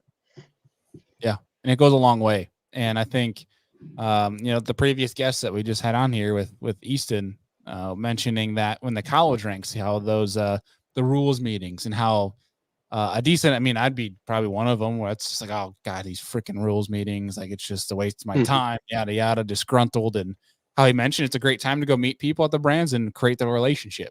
I think that's something that really stood out to me, that he mentioned, where it's, people aren't joking. It's not just a fire off a DM, hope for the best, hope that you can strike up a deal with somebody and do whatever. There is a legitimate backing behind making the time to go to the classic, go to if you can get to ICAST, if you can get to these different events where you can go shake a hand and introduce yourself in person and actually have a conversation. That goes way longer of a way than an email introducing yourself. For sure, like 100%. And the cool thing is a lot of companies, at least from my personal experience, a lot of the companies that I work with now, I've had the good fortune to meet the people that run and make those decisions about who's going to represent their brands. I've had this, I've gotten pretty lucky where I've met these people and I've developed a relationship with a lot of them before we ever even started talking about making a deal. Jake's a perfect example. He came up to me at a tournament probably 6 or 7 years ago out on the West Coast. I was like one of the only guys from California to travel up to the Columbia River, and he came up, shook my hand, said, "Hey, I'm Jake Boomer. Appreciate you coming up here." And you don't think anything of those relationships when they start, and then 3-4 years later, I'm using his rods, working for him. So That's a pretty cool deal when it works out that way. And that's something that I try to tell, you get a lot of questions about how do I get sponsors? That's always the thing. That's how I was when I was a kid. How do I go about this? And developing the relationship before you ever, send in a proposal or anything like that. When they already know who you are and have met you a few times and know what you're all about before then, I think that goes so much further than, like you said, sending an email or sending a DM to some of these people. Yeah, and that's a great point too. Like, this industry's small. People talk. Your reputation kind of get around too, where it can work in both ways. Where if you take the time, build a relationship with somebody, you're respectful. Like what you're talking about, you're not just leading with the money conversation right away. Where even if it doesn't work out there, somebody else from another brand, like these brands talk. They all know each other. They all know each other. We're like, hey, we're talking with this Bryant Smith guy. You know anything about him? I'm like, oh, dude, he kind of sucked, man. He was kind of a jerk. It's that or go the complete opposite. It's like, you know what? Like, we couldn't work out a deal with him, but really nice guy, growing, social, whatever it might be. If you have that in a positive light, these things come around, and that's the whole cliche saying of be nice to everybody, because you never know when the random person that you're not nice to might be the boss of the job that you want or whatever it may be. It's so freaking true. It doesn't hurt. It absolutely is. And to reiterate that point, I've had a couple companies who I just started working with, and they asked around, and I couldn't believe like they asked competitors, like just because they all know each other, and they say, have you heard anything about this guy? Have you talked to him? How was he when he worked with you? All that stuff. And you definitely, I always try to be as professional as possible. I never say no to anything they ask. And I think that's the reason why I do have that great group of people and companies behind me supporting me, is because, I've always tried to do it the right way. They must not have called Boomer. No, I do not get. He is not one of the ones I put down as a reference. Yeah. He's on the do not call list. Absolutely. Hey, can you tell us about Bryant? Oh, he sucks. He's a terrible person. He's the biggest pain in my butt that I've ever had work for me. He's terrible. Yeah, he would go on and on. He likes beer way too much. Like he drinks at corporate functions. Yeah. Oh yeah. Yeah. Well, dude, I definitely want to touch on the US Open a little bit, but I do urge people, I'll put it down in the show notes for folks that want to go and listen to it more in depth. But I don't want to fully reiterate everything that you guys already talked about on Just from the Bass Boat. But I'll link that down if people want to go listen to that, and I definitely urge them to. But in regards to your dub, where I guess in how you won going into the event, did you think that's how you're going to win this event? Like, did things go to plan, or were there adjustments made? Yeah, I got a lot of confidence fishing that place last year, and I ended up in third last year, super close to winning it. And it's one of those lakes where it just clicks with me. I don't have a ton of experience there. Before last year, I'd only been on the lake one time, and it was in February. So I basically knew what it looked like. That was about it. But after last year fishing it, it was definitely a place where I felt like if everything went right, I could definitely win there.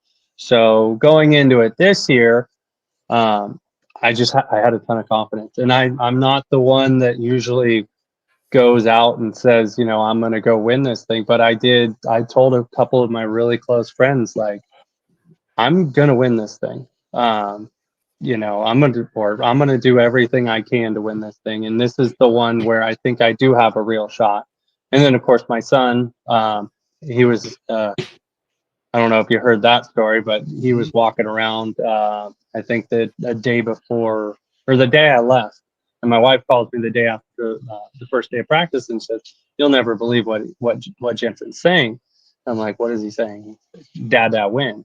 So it was like, it was one of those things where, okay, I think I can really do this here. I think I can make this happen. Any tournament win, you have to have a lot of things go your way. And I did. I had a lot of things, weird things happen where you're just like, that usually doesn't happen in a good finish tournament. That happens when you win. And a lot of little things like that happened. A lot of things went my way. Even when something didn't go my way, if I broke off a fish or screwed up a fish, I would still, it wouldn't bother me. It would be like, okay, that sucked, but we need to go get the next one. Whereas, in other tournaments, I maybe I wouldn't have the confidence to say something like that, where it wouldn't bother me because I'm not on the winning fish. But yeah, going into that one, and especially after practice, I knew I was on the fish to win. I just knew I needed to get them in the boat. How many bites a day were you getting in the So tournament?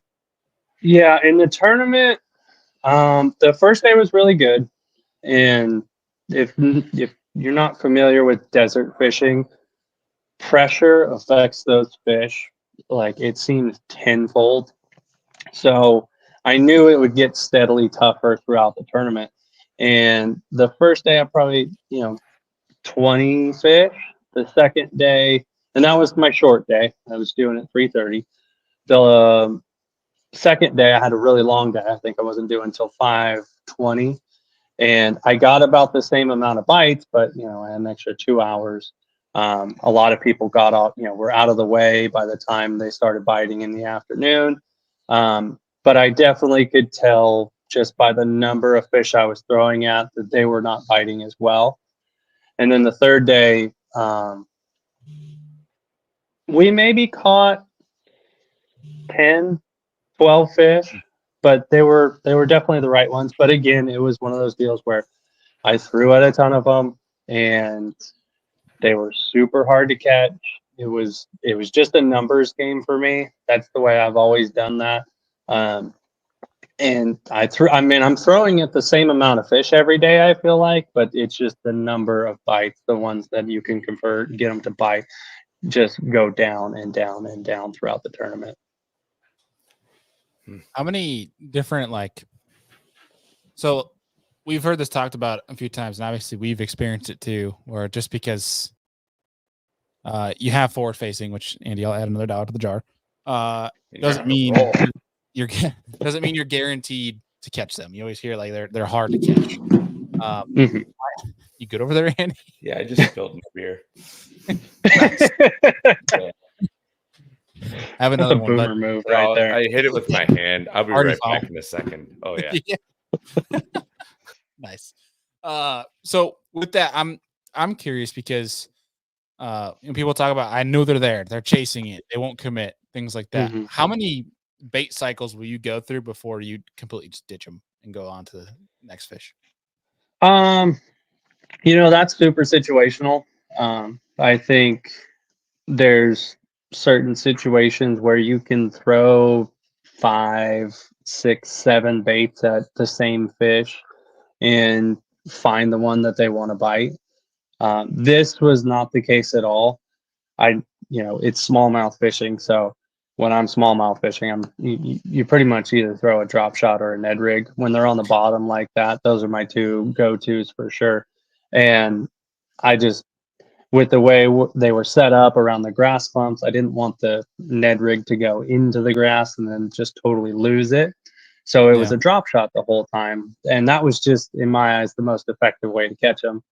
So it would be 1 cast, maybe 2 casts at a fish if they reacted the way I wanted them to. But other than that, it was just shots on goal.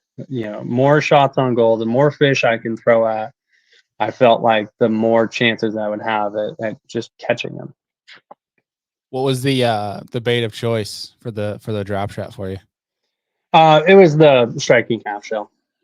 That's always been my bait of choice up there. There's a lot of great worms like that, and that one's always done really well for me just because of how subtle I think it is.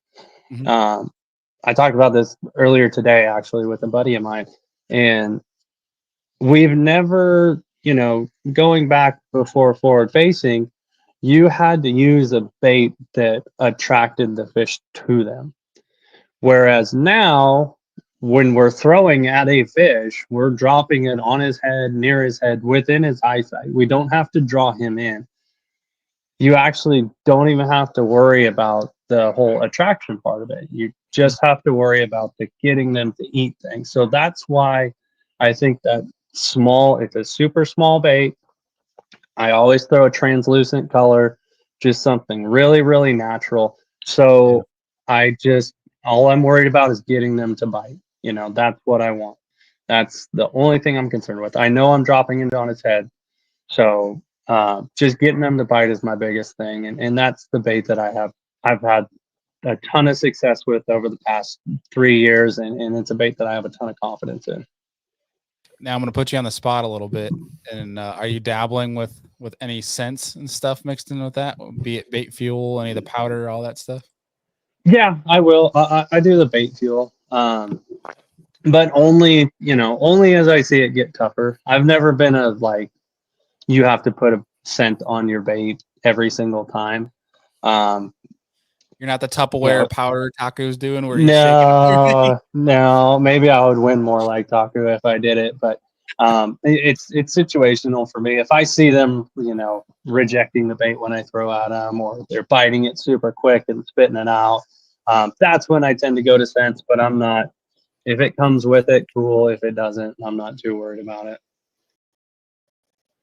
I'm with you. That's been one thing. I know Andy's been dabbling, and we won't try to let too many cats out of the bag, but it's cool when you see things that do work, or it might not even be the scent itself, or like bait fuel. I feel like the biggest thing for me is I think they see a slick, and where I see it, anytime I've seen it's been effective, I think they see that slick. I don't know, I could be wrong. That's but interesting. I'm curious from your stand. Do you think it's actually the scent from bait fuel they're interested in, or do you think it's a image thing? Yeah, I mean, from what I was explained, they engineered bait fuel to actually work correctly. It's way scientific, way over my head, but from what I was told, kind of the watered down version was a lot of scents don't actually work because the molecules are too big to actually get in the fish's nose and his scent receptors, I guess. And I could be way off. This is just what I was told. But bait fuel, bait fuel is actually goes and they can actually smell it. So, it made sense to me. I don't know if it was a sales pitch or what, but it made sense to me. So I bought some, and there's no doubt that, when they are finicky like that, I think you do get an extra few bites a day, and they hold on to it longer. But it's not something that I'm, religious about. Put it on every single time without question. It's definitely situational for me. I find scent funny in the fact, like, if you're catching them right without scent, and all of a sudden the bite gets hard. Now you start scrambling when you have like 10 different scents in your boat, and you're like, which one do I use? And you throw it, like, he doesn't move. He doesn't move. He doesn't move. And all of a sudden one bites, you're like, that's it. And then you throw it the rest of the day and you don't get a single fish to move. Yeah. And then you put the regular one back on, and like, you're like, I quit. I give up. They're smarter than me today. That's all I chuck it up to. Most days. Yeah. Most days. That's awesome. But dude, so beyond the win, I know you had some cool experiences, like the smallies following the catfish story. Yeah, that was super freaking cool. But beyond the win itself, any big takeaways or cool stories that come out of that win, the US Open? The coolest thing was just the amount of people that I had no idea cared about what I did fishing.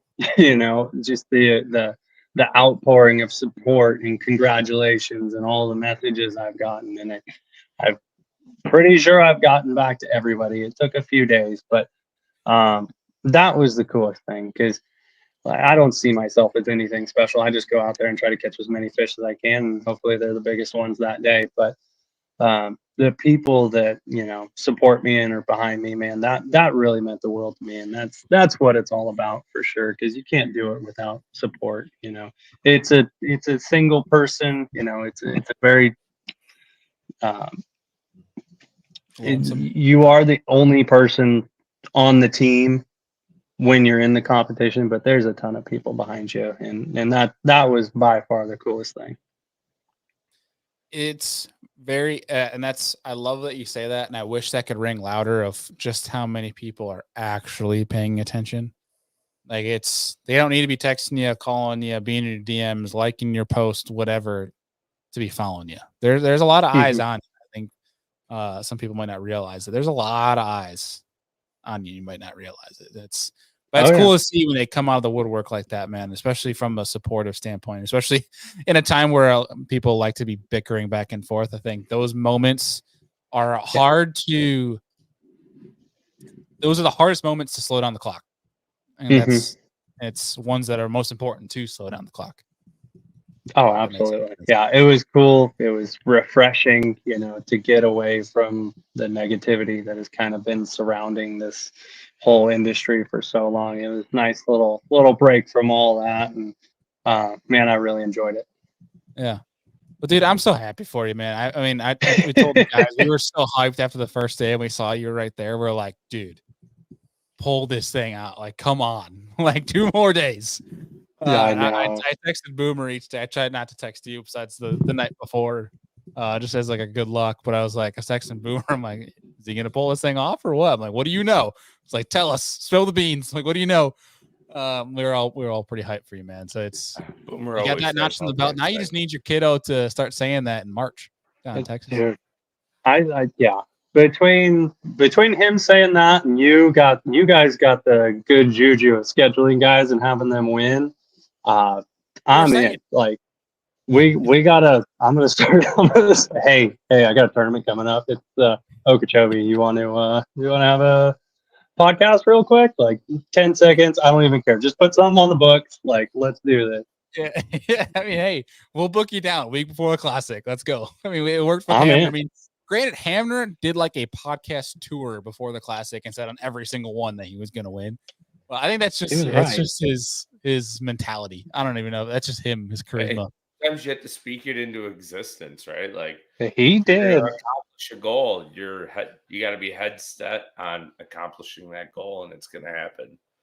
So. He did. Yeah, that was really cool. He and I, we talked every night of that practice and the tournament. And I remember calling him. And I didn't think he would answer because I mean I couldn't imagine the media stuff that. Yeah, after that turn, after leading the classic, I have no idea what you would have to go through. But I have a feeling his phone was it was going pretty hard, and he answered, and I'm like, dude, what are you doing? You're leading the Bassmaster Classic, and all he says is, I know. Yeah. Sounds like I don't know what's going. Yeah, I was so pumped to see him win it. Like, it was really nice to see, you know, a guy that I think everybody roots for win that thing. It was like it felt like another Gussie win. For really sure.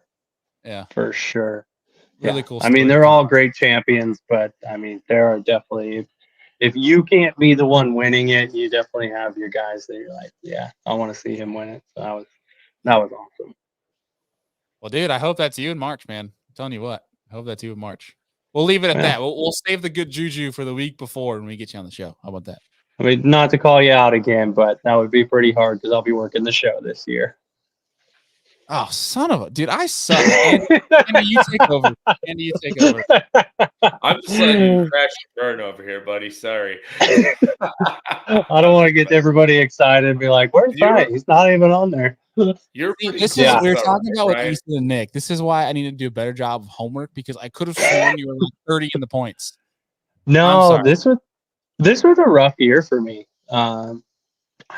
It's so weird how you can have momentum going like that over the past, like even fishing the MPFL the past 2 years, qualifying the first year, last year, like making the classic. It wasn't easy, obviously, but it just kind of happens. And then this year, like it felt like I just could not do anything right. It was just a weird year, and I was really, to have the win at the U.S. Open, and then at the end of the season, after a tough season, it really, like, I'm hoping I can ride this momentum, and then we can be talking next year about what we're going to be doing in March, because we'll be fishing the Classics.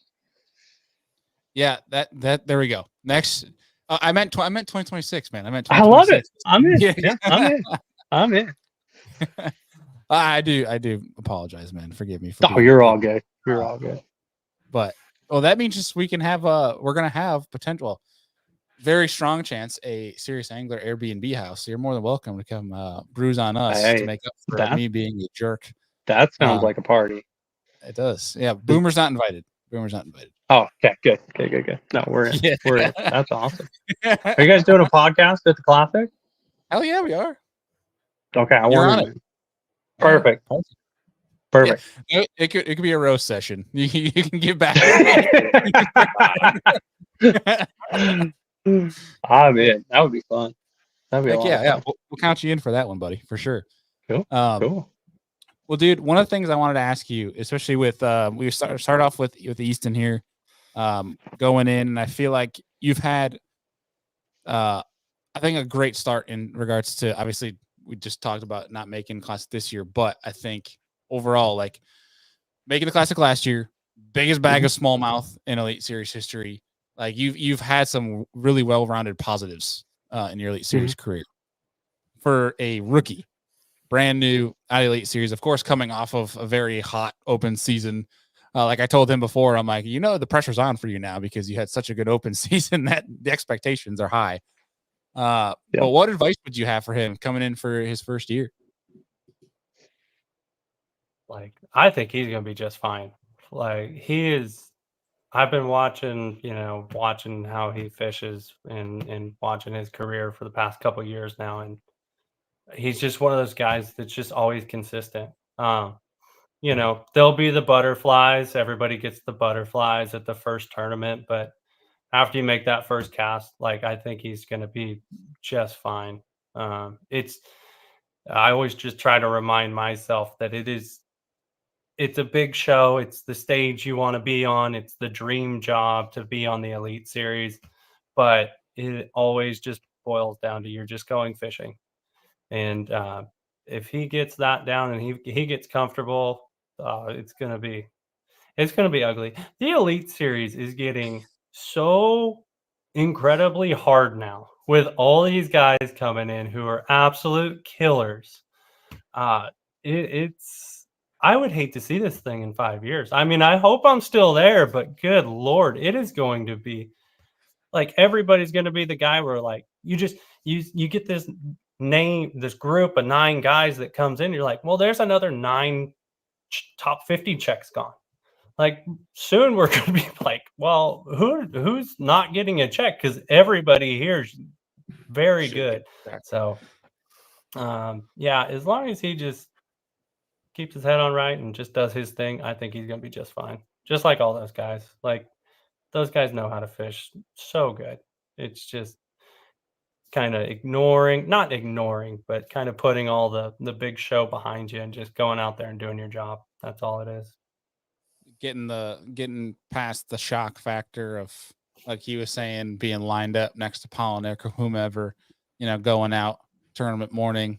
Like, if you can get past those jitters, then you'll be all right. Yeah, that's it. Once you get past that, you're good to go. You are good to go. Sense. Yeah. Do we have a really good question here? Going back quick to the Western Opens here from Mr. Higgs. He's asking, is there a difference between the environment from bass to the one bass during the Derby days between the anglers?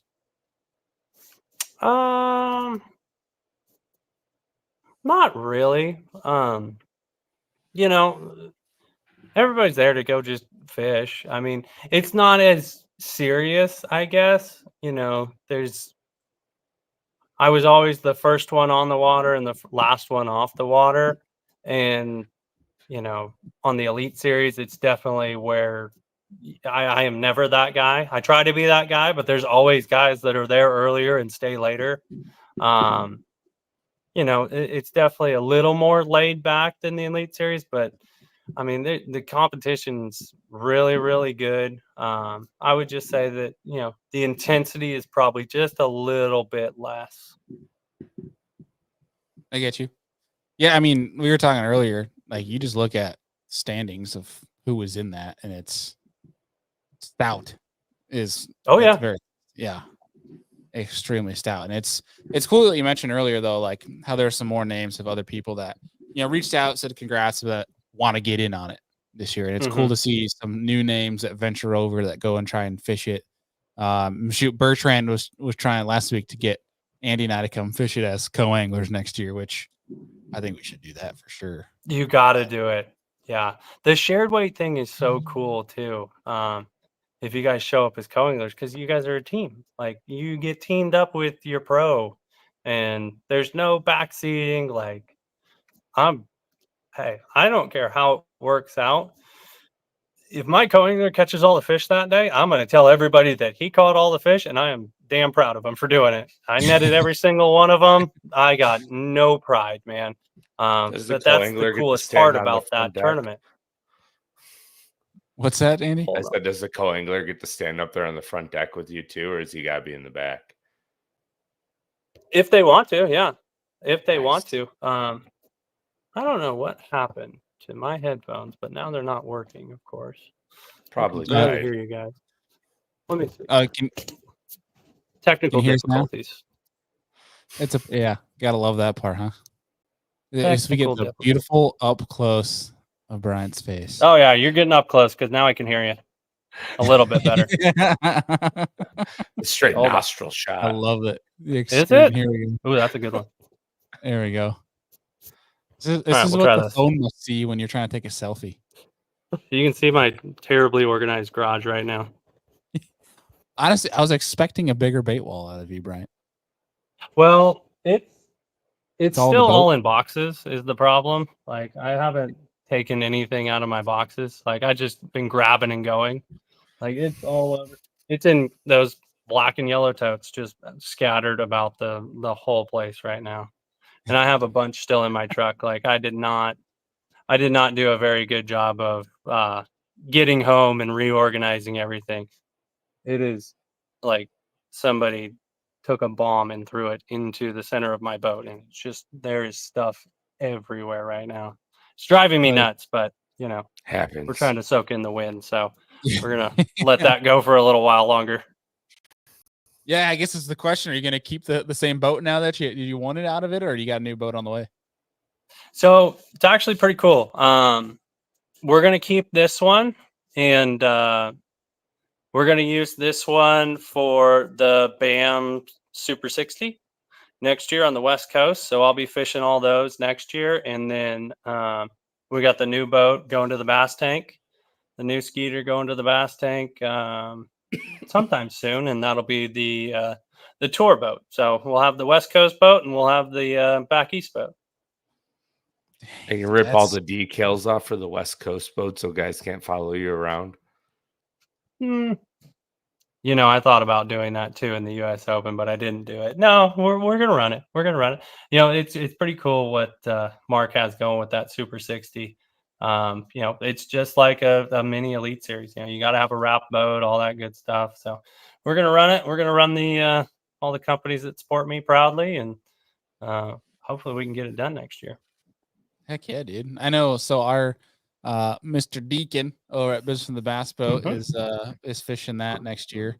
We should this will be the test on how many episodes he listens to on Serious Angler, because oh boy, we should order some custom stickers that we put on your boat where it's making fun of him to see if he's snooping on your stuff next year. Yeah, that's what we just do. Something awesome. Simple like Business from the Bass Boat sucks, or Deacon sucks, or whatever. That we just can put Sheekin down the side of the boat. Sheekin, yeah. I'll hide him in all my rod lockers, and then if I know, we'll know if he's been snooping inside the rod lockers and looking just around. Put one right at your console by your grass, so you know if he's snooping your waypoints or not. All right, you guys make one. I will put it on there. We'll definitely do that. We'll get the Sheekin stickers going. We already got people asking for it for fantasy fishing. Boomer has coined Deacon's name as Sheekin. It's gonna be trademarked soon. Yeah, and we have a we're gonna have a Sheekin award this next year for fantasy, and it's the biggest loser each week gets the Sheekin award. This is Boomer's doing. He brings the spice to the fantasy fishing group. That's for sure. I hope you guys are texting everybody you know on the Elite Series, trying to get the info of who's on him, who's off him, like he is, because he's trying to get some insider trading info. Oh yeah, oh yeah, oh yeah. I always get a text. Are you on him? Who's on him? Who's doing what? Well, shoot, maybe that's why you can blame your season this past year on him because he took you for every event. I might blame him for that one. Yeah, he jinxed me. I think you should because. He always said, he goes, if he doesn't catch him, I'm going to be pissed at him. I'm going to let him have it. He's fired. And this is about the time in the podcast when he's going to pause it. And I'm going to get a very angry phone call. We'll see. We'll see who of the three gets called first from Boomer out of this show. Definitely won't be me. Yeah. If he's pissed, it'll be me. It'll be me. I always get those phone calls for some reason. What are you doing? Why aren't you doing anything? Blah, blah, blah. Every time. And then he'll tell you how busy he is. Oh, yeah. I got to go. I'm busy. I got 10 more phone calls I got to make. I just want to give you a bunch of crap. All right. See you later. Hey, at least he calls. Hey, no, yeah. I appreciate you working me in to your busy schedule to give me your 5-minute lecture of how I'm an idiot. You're an idiot. Hey, yeah. It's a great soundboard clip. The Grinch. I'm an idiot. You're an idiot. So good. That's awesome. Well, speaking of that, dude. Speaking about, sorry, Andy, go ahead. I would say you just always had to repeat it. Like it's just one of those things. Oh yeah. I got a soundboard filled with Grinch. Oh, not that one. Nope, just filled. Almost lost my cool there. That's awesome. I don't know if you guys even hear that one. Oh yeah. Oh yeah. Yeah, it's we got speaking of that, that's a Christmas show coming up for you folks tuning in. We're trying to make it a whole spectacle like we did last year. We're trying to bring back the Santa suit fishing that Andy and I did. We need to bring that back. We did that. Was it 2 years ago, Andy? No, longer. 3 years ago. 3. Bryant, we went out and decided we were going to do a shoot for Hobie Eyewear. We're going to basically dress up in Santa suits, go on the Niagara River in the busiest part of the Niagara River and go should catch post that video again. That was wild. Probably should. Maybe in December. We didn't realize it was going to be. We knew his fishing would be good. We didn't realize we'd catch like 26 pounds in 30 minutes in Santa costumes. Yeah. The car's honking at us the entire time because it's right next to a throughway, right? It's hilarious. Yeah. The question is how many times did you go back fishing in Santa suits? Because clearly it worked. We have part of the pattern. Just once. Yeah, I think he won. Well. Yeah. It was interesting. We definitely need to do it again because it was hilarious. Yeah, I totally got completely off track there. But this brand conversation. Do you got anybody new lined up for next year? Yeah, we got the Bass Tank next year. That's a pretty exciting one for me. You know, been talking to Scott over there, and I think we kind of align with where we're going and where we're trying to be. Really excited about that, especially because I've always been the guy that rigs my own boats. Just because I like to know where everything is, how it works, if I need to fix something, which with my rigging ability, there is always something that needs to be fixed. Same. And, we got a few inside jokes, me and my buddy, he'll wrap my boat while I'm rigging it. And he's just giving me crap the whole time too. But yeah, the Bass Tank, they're gonna take care of me next year, get my whole boat rigged up. So that's really cool. I don't have to have the risks of fiberglass splinters for the first 2 months of the year, which will be really nice. And they're one of the leaders definitely in that whole rigging and doing it right, and it'll be nice and pretty. It won't look like crap like it usually does, and everything should work. Everything will work. So that's a pretty cool partnership we brought on this year. Heck yeah, dude. I guess with the rule changes, what's the system you're going to be running electronics wise this year? That's the cool thing about the setup I had last year. It's actually still legal. I had 4 Lowrance HDS 12s, 2 at the front, 2 at the back. I'll have to take off 1 active target transducer, but because I was running 2, 1 in perspective and then 1 forward. So we'll just be down to 1. But yeah, I actually might be able to add a little bit. I'm thinking about doing an HDS 16 up front for the forward facing stuff. So, but yeah, I'm good as far as being within the regulations we got going this year. So I'm excited. I'll have that level of comfort and just be able to already know what I'm getting into. I don't have to make any adjustments. So that'll be really nice. Yeah. Yeah. For turnover. Yeah. It'll just reduce any learning curve adjustment period type of deal, whatever you want to call it. That's good, man. So for there's gonna be some guys, I'm looking at like Bryant Smith with the 4 at the console. That's gonna be a big adjustment. He's probably, honestly, those guys are probably happy about that. Oh, 100%. They just streamlined their whole boat for them, just right off the bat. Like it's not such a bad thing. I like the rules. I think it'll be really interesting to see how some of the guys who were really good and relied on 5 graphs or 6 or 7 or however many we're up to these days. I think it'll be really interesting to see how they adjust and how they end up rigging their boats with the regulations we got now. And a lot of the guys were using 2, 3, 4 forward-facing sonars. So back to 1. I don't think that'll change much as far as results-wise, but it'll be interesting to see the kind of how everybody kind of falls in line there. Because guys are probably now, because you can't have it on transom, right? You can only have it up front. Yeah, you can only have 1 on the trolling motor. Yep. So guys are probably just gonna graph around with the trolling motor down, basically. I was doing that for years. That was my favorite. Yeah, I was doing that when I had the top 10 at Champlain. That's how I found a lot of my fish. Was I would just leave the trolling motor down and zigzag on the big motor back and forth. And the cool thing about the active target, I could see them out 150 feet, so I could actually stop the boat, kind of coast up to them, and then by the time I'm up on the front of the boat, they're right in range and make a cast. And then if they bite, cool. Go put them in the boat and then back down in the cockpit and idle around and try to find them again.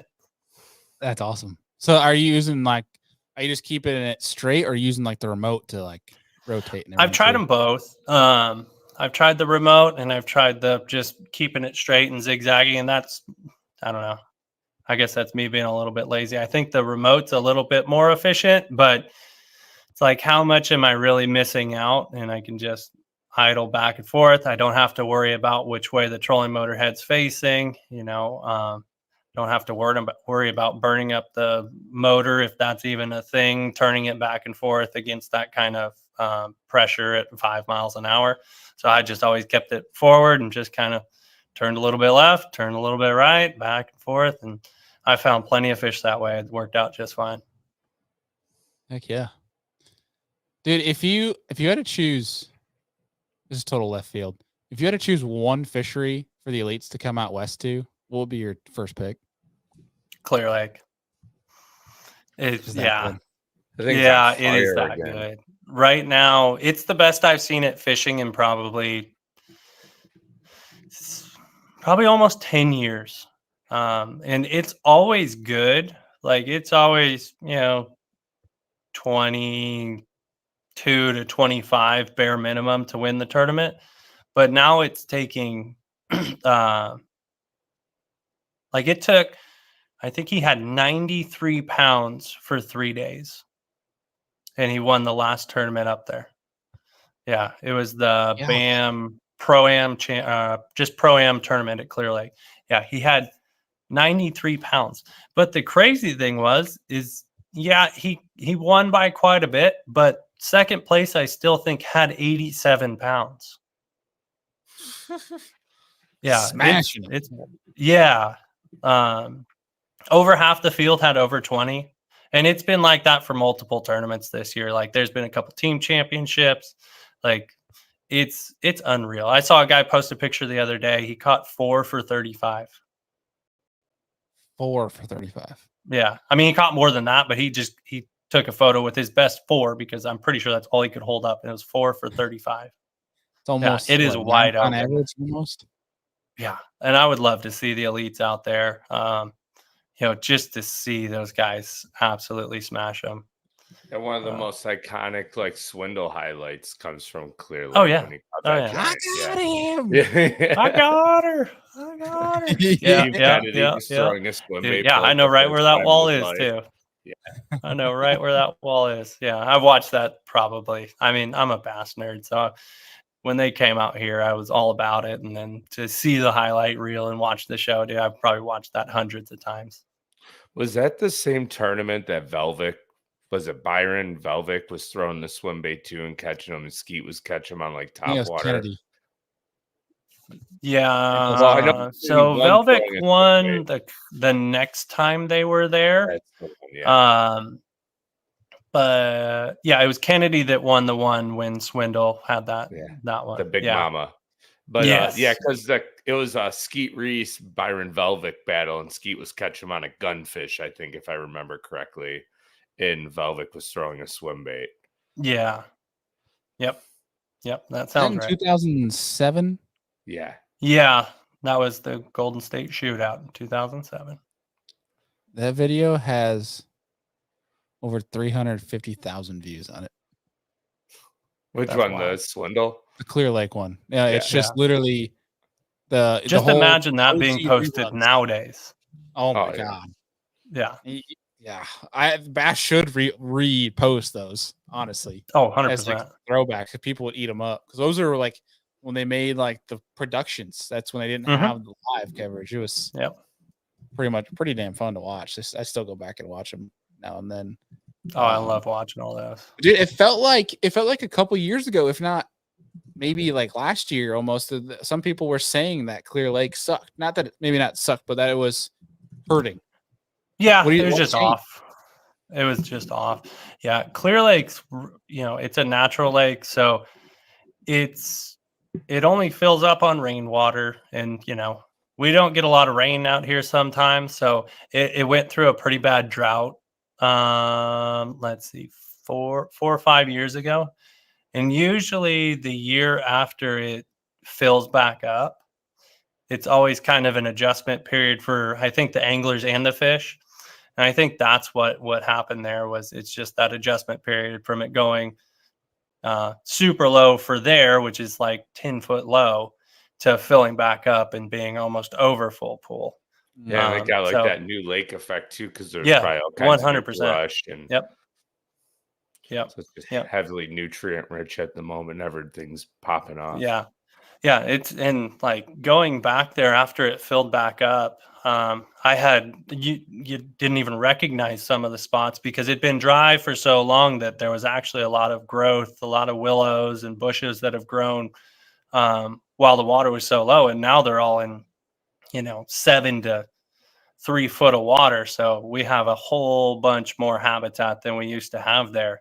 And I think that also really helped.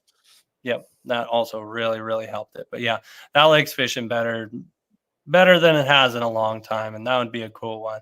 If I had a second one, it'd probably be Lake Shasta.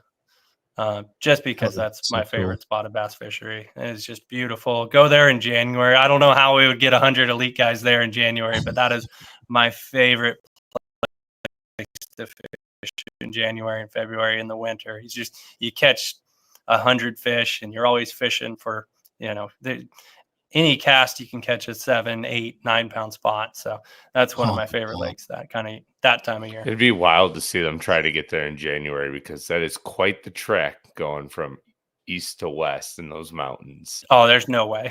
There's no way. You'd have to fly everybody out or something. Yeah. Especially now, like those Carolina boys have a whole 3-4 hour detour to get east to west. I'm talking about the Rockies. They already got snow on them. Rockies, half of 80 would be closed going over there. It'd be a mess. You probably have to go south through like Oklahoma and stuff, right? Yeah, you'd have to go Arizona, either on 40, go all the way across, and even 40 can suck. I got stuck in a snowstorm on 40 from Albuquerque all the way to Amarillo. Actually, past Amarillo one time. We were going 35 miles an hour the whole time. Flagstaff too, right? Yeah.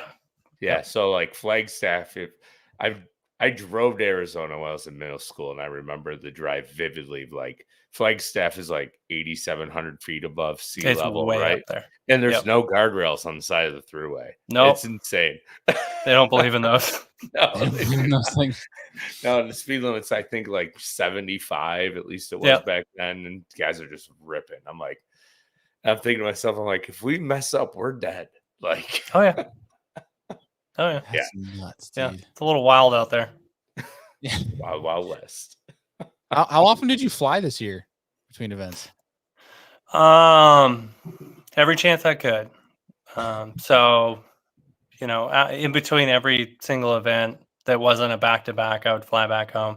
Having a young son, I tried to be back home as often as I could. We even had that little, what was it? In between Wheeler and Smith, we had a week, or we had like 5 days, and I flew home for 3 of them. So it was every single chance I got, I was back home and spending time with them. Yeah, I mean, shoot, even a 10-hour drive, it's probably easier just to fly. Oh yeah, yeah, Makes it a lot easier. And when your minimum drive, like the closest lake on the schedule this year was Fork, and that's still 29 hours, almost 30 hours. Gosh. What about next year? Have you clocked that out yet? I try not to think about that because my first one's Okeechobee. The first one's Okeechobee, and Okeechobee is 52 hours of driving. Yeah. Dude, I don't know how you 52 hours of just driving. That's no breaks, no gas stops. Like that is just wheels rolling. 52 it's 6 hours. days. 6 days. Yeah. Dude, I think I made it. How do you mentally prepare for that? Do you just not listen to like any shows, anything to stockpile for like a month, or just? I do. Yep. Yeah, I do. I do listen to a lot of podcasts during that, and I'll a lot of phone calls. I'll just start calling people. Like I just start going down the phone list. I haven't heard from you in 7 years. Let me call him, see what he's up to. Hey, Jimmy, Bryant, I haven't heard from you since middle school, man. Yeah, how are things? Yeah, you got some time to talk? I do. Just outside Amarillo right now, cruising on the 40. Yep. See someone to talk to. That's awesome. Yeah. Holy Yeah. smokes. It's a lot of podcasts and a lot of phone calls. That's about the only way to get through one of those. Who was the one that was watching like a TV show binge series like that we just had on recently? No, that's Hamner. Oh yeah. Hamner, I think John Garrett said he does that too, but Hamner is notorious for saying he'll crush a Netflix series while he's driving. Oh, I know. Because I'll call him when we're driving and he won't answer, and I'll know he's watching Netflix. So I'll call him again so it messes up his show. And he'll be like, "What do you want? I'm watching a show." And like, "Oh, I just wanted to talk. What are you doing?" Oh, he hates it. He hates it. Dude, I started seeing there's this aftermarket product. They actually thought this was a good idea, and they put out even paid ads behind this thing. So they double down on this horrible idea, which part of it makes sense, but the logical person in me thinks it's stupid. There's a plugin now you can get for your CarPlay. So now you can have Netflix play on your CarPlay screen. Yeah. And I'm like, how is this legal? Yeah. Because this, I mean, maybe if it's for the backseat something like, but there's some loophole there that they took advantage of, because that is, yeah. Although it would be very nice, that is so dangerous. Oh, you're waiting for something bad to happen, dude. Yeah. I mean, Hamner will be the first one to tell you that's a dumb idea that he watches it, but he ain't gonna stop. No, he ain't gonna stop. Can't stop, won't stop. Yeah. But besides fishing podcasts, what category, if any, do you dabble in podcast wise? Dude, it's just fishing for me. Fishing. I'm not really into anything but fishing. I'm such a bass nerd. Like I could just listen to anything fishing related. And if I run out of stuff, I just start re-listening to stuff. Oh, like going back over in case you like Oh, miss yeah, anything, yeah. or just because you're bored. Yeah, yeah. It's there's so much information thrown out at in all these podcasts. You can never grab a hold of everything on the first go. So like I'll, if it's somebody I really like listening to, I'll listen to their videos 3 or 4 times just to make sure, I got absolutely everything that they gave out in those shows. Dang, that's dedication, dude. That's for dang I'm sure. a bass nerd, man. When you have 52 hours on the road, Yeah, straight, that's fair enough. That's not fair. much better to do. Yeah, That's fair. exactly. There's sometimes I like to dabble with like a total left field Joe Rogan guest that's like some medical professional that I'm gonna see. I'm gonna see how many words I understand in this show. That's how long I can go. It doesn't last long. But I get down some other rabbit holes. Like he brings on these guys that are like extraterrestrial experts, and I'm like, this is gonna be freaky. Like let's see, gosh, yeah. see how wild we can get here. But Dude, yeah, dude, I you imagine see, you guys. I was scrolling through YouTube yesterday. I saw Rogan's podcast with Trump. Yeah, it was getting 1 million views an hour. Yeah, that's yeah. insane. Do you see it already got shadow banned on YouTube now? No way. Yeah, if you go and search it, you can't find it until you search his Really? channel. Yeah. Huh. Wow, that's wild. It was growing. I've never seen somebody get. I mean, it makes sense that would be the one that got that many views, but that's an incredible amount of views per hour. I think it was 3 hours in. It had 32 million. What? How much money do you think he made on that? Oh, you mean enough for a few mil? Yeah, maybe he could fund an Elite Series angler or two. It's at 39 million views. Think about it. Here's that what? It's at 39 million views at the moment. Okay, so maybe it wasn't 32. It was 23. Who knows? Either way, that many views. You got to think that's 3 hours long. That is a lot of YouTube money right there. That is, yeah. They did all right. I don't know why they'd want to ban something like that. Well, yeah, we won't. I mean, I get it, but like, I'm wearing my crappie bass 24 shirt for a reason. I love it. Yeah. I love that shirt. Yeah, dude. It's Ugly Stick has this cool deal, Fish on America, and through work, whatever. I got to get my hands on some of these, and I'm like, I love this Fish on America. I'm all about it. Like, I think it's a great timing, and the crappie bass it's just cool. I mean, I wish it was bass crappie, but yeah. Yeah. We'll take what we can get. Yeah, we'll take it. It's better than what we got. That's for dang sure. Dude, so I got one last thing for you here. But Andy, you got anything else for Bryant before we let him go? No, I'm good with Bryant. I appreciate it. He's like, nah, screw you, man. Making it easy on me. And he's like, oh crap. I got caught off guard. I was looking at the Joe Rogan Trump thing, and like it's just like an ever-long list of things, and I'm like, oh gosh. I gotta say real fast, one thing that was, you will go on a rabbit hole if you go down that show. My wife and I tried to listen to it. We made it through 2 hours, but it's pretty good. Yeah, I mean, not bad. Sean Ryan, do you listen? If you haven't, that's actually a really cool one. Sean Ryan is former military, has on a bunch of really, like, I guess for lack of a better term, just really badass people that aren't afraid of telling it how it is and telling the truth about stuff. But he said basically how this is like the future, like what we saw happen with the Trump Rogan thing. This is the future of media, because sure, so-and-so, any podcast guest, like, you can come on here and lie about how you won at the US Open. But at the end of the day, what it's forcing to do is we have Bryant Smith on for an hour, uncut live, and he has to talk for an hour. There's no script. There's no notes, whatever. Like, sure, there could be misinformation. Yes, you'll never get rid of misinformation. But it's what he said. It set a precedent now for our government and politicians that basically they have to be on these forms of media. They are the new true forms of media.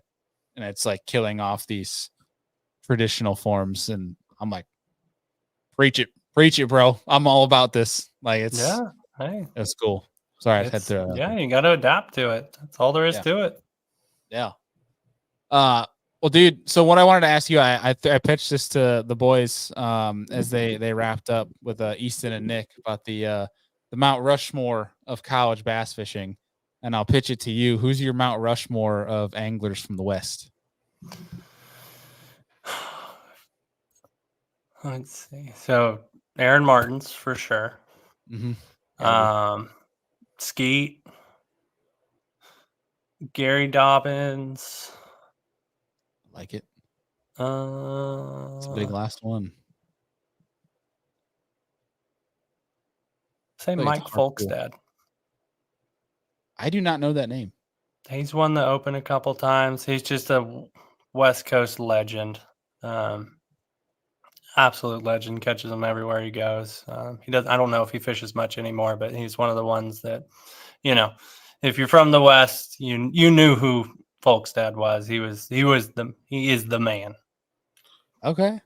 How many Opens did Gary win? It was 3. He just won one.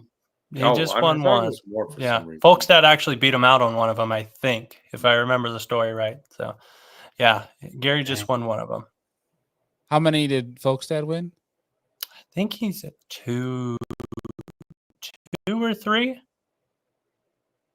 Yeah.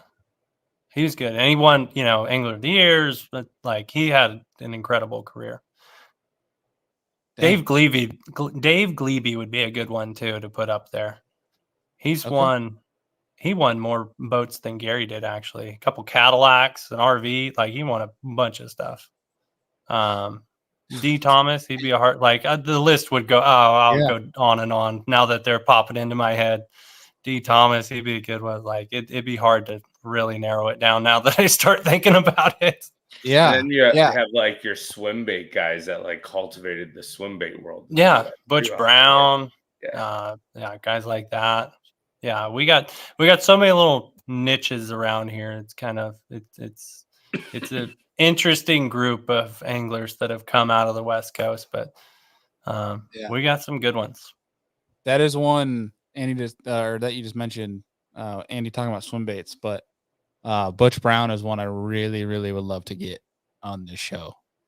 I've tried some forms of communication, but if there's anybody out there that happens to have a connect with Butch Brown, tell them 2 idiots from the Northeast would love to talk swim baits to them.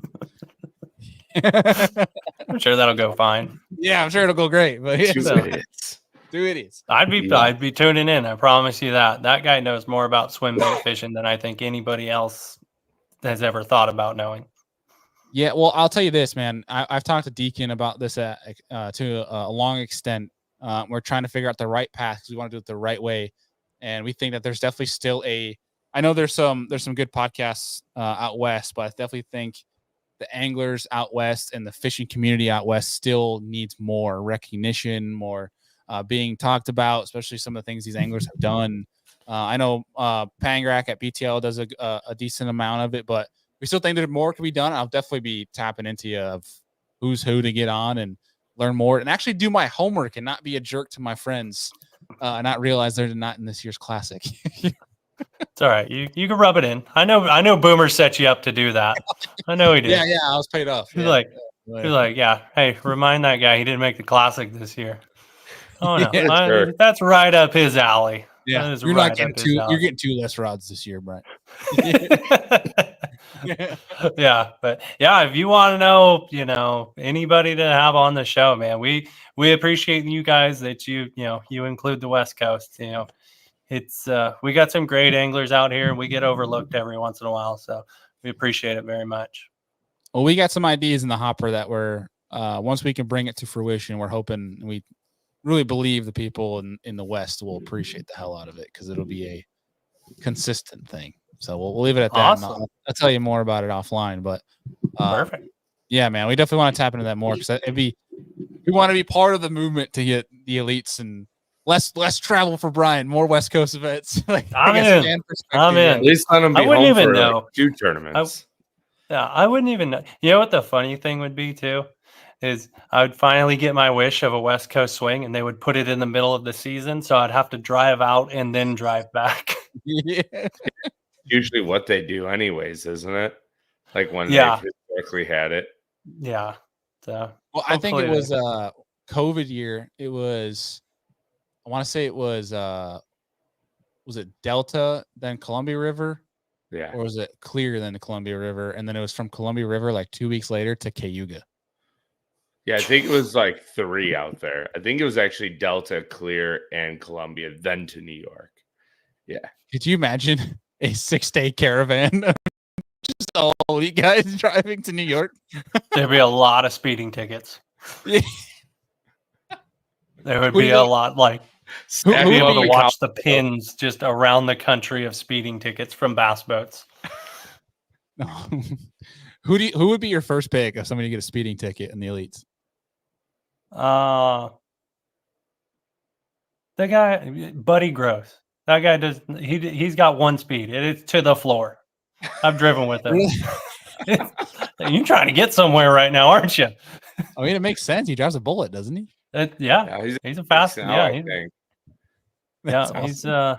He's all about the speed, man. He's hilarious. Get- Like I try to, we'll caravan because it's me and David Gaston and Buddy.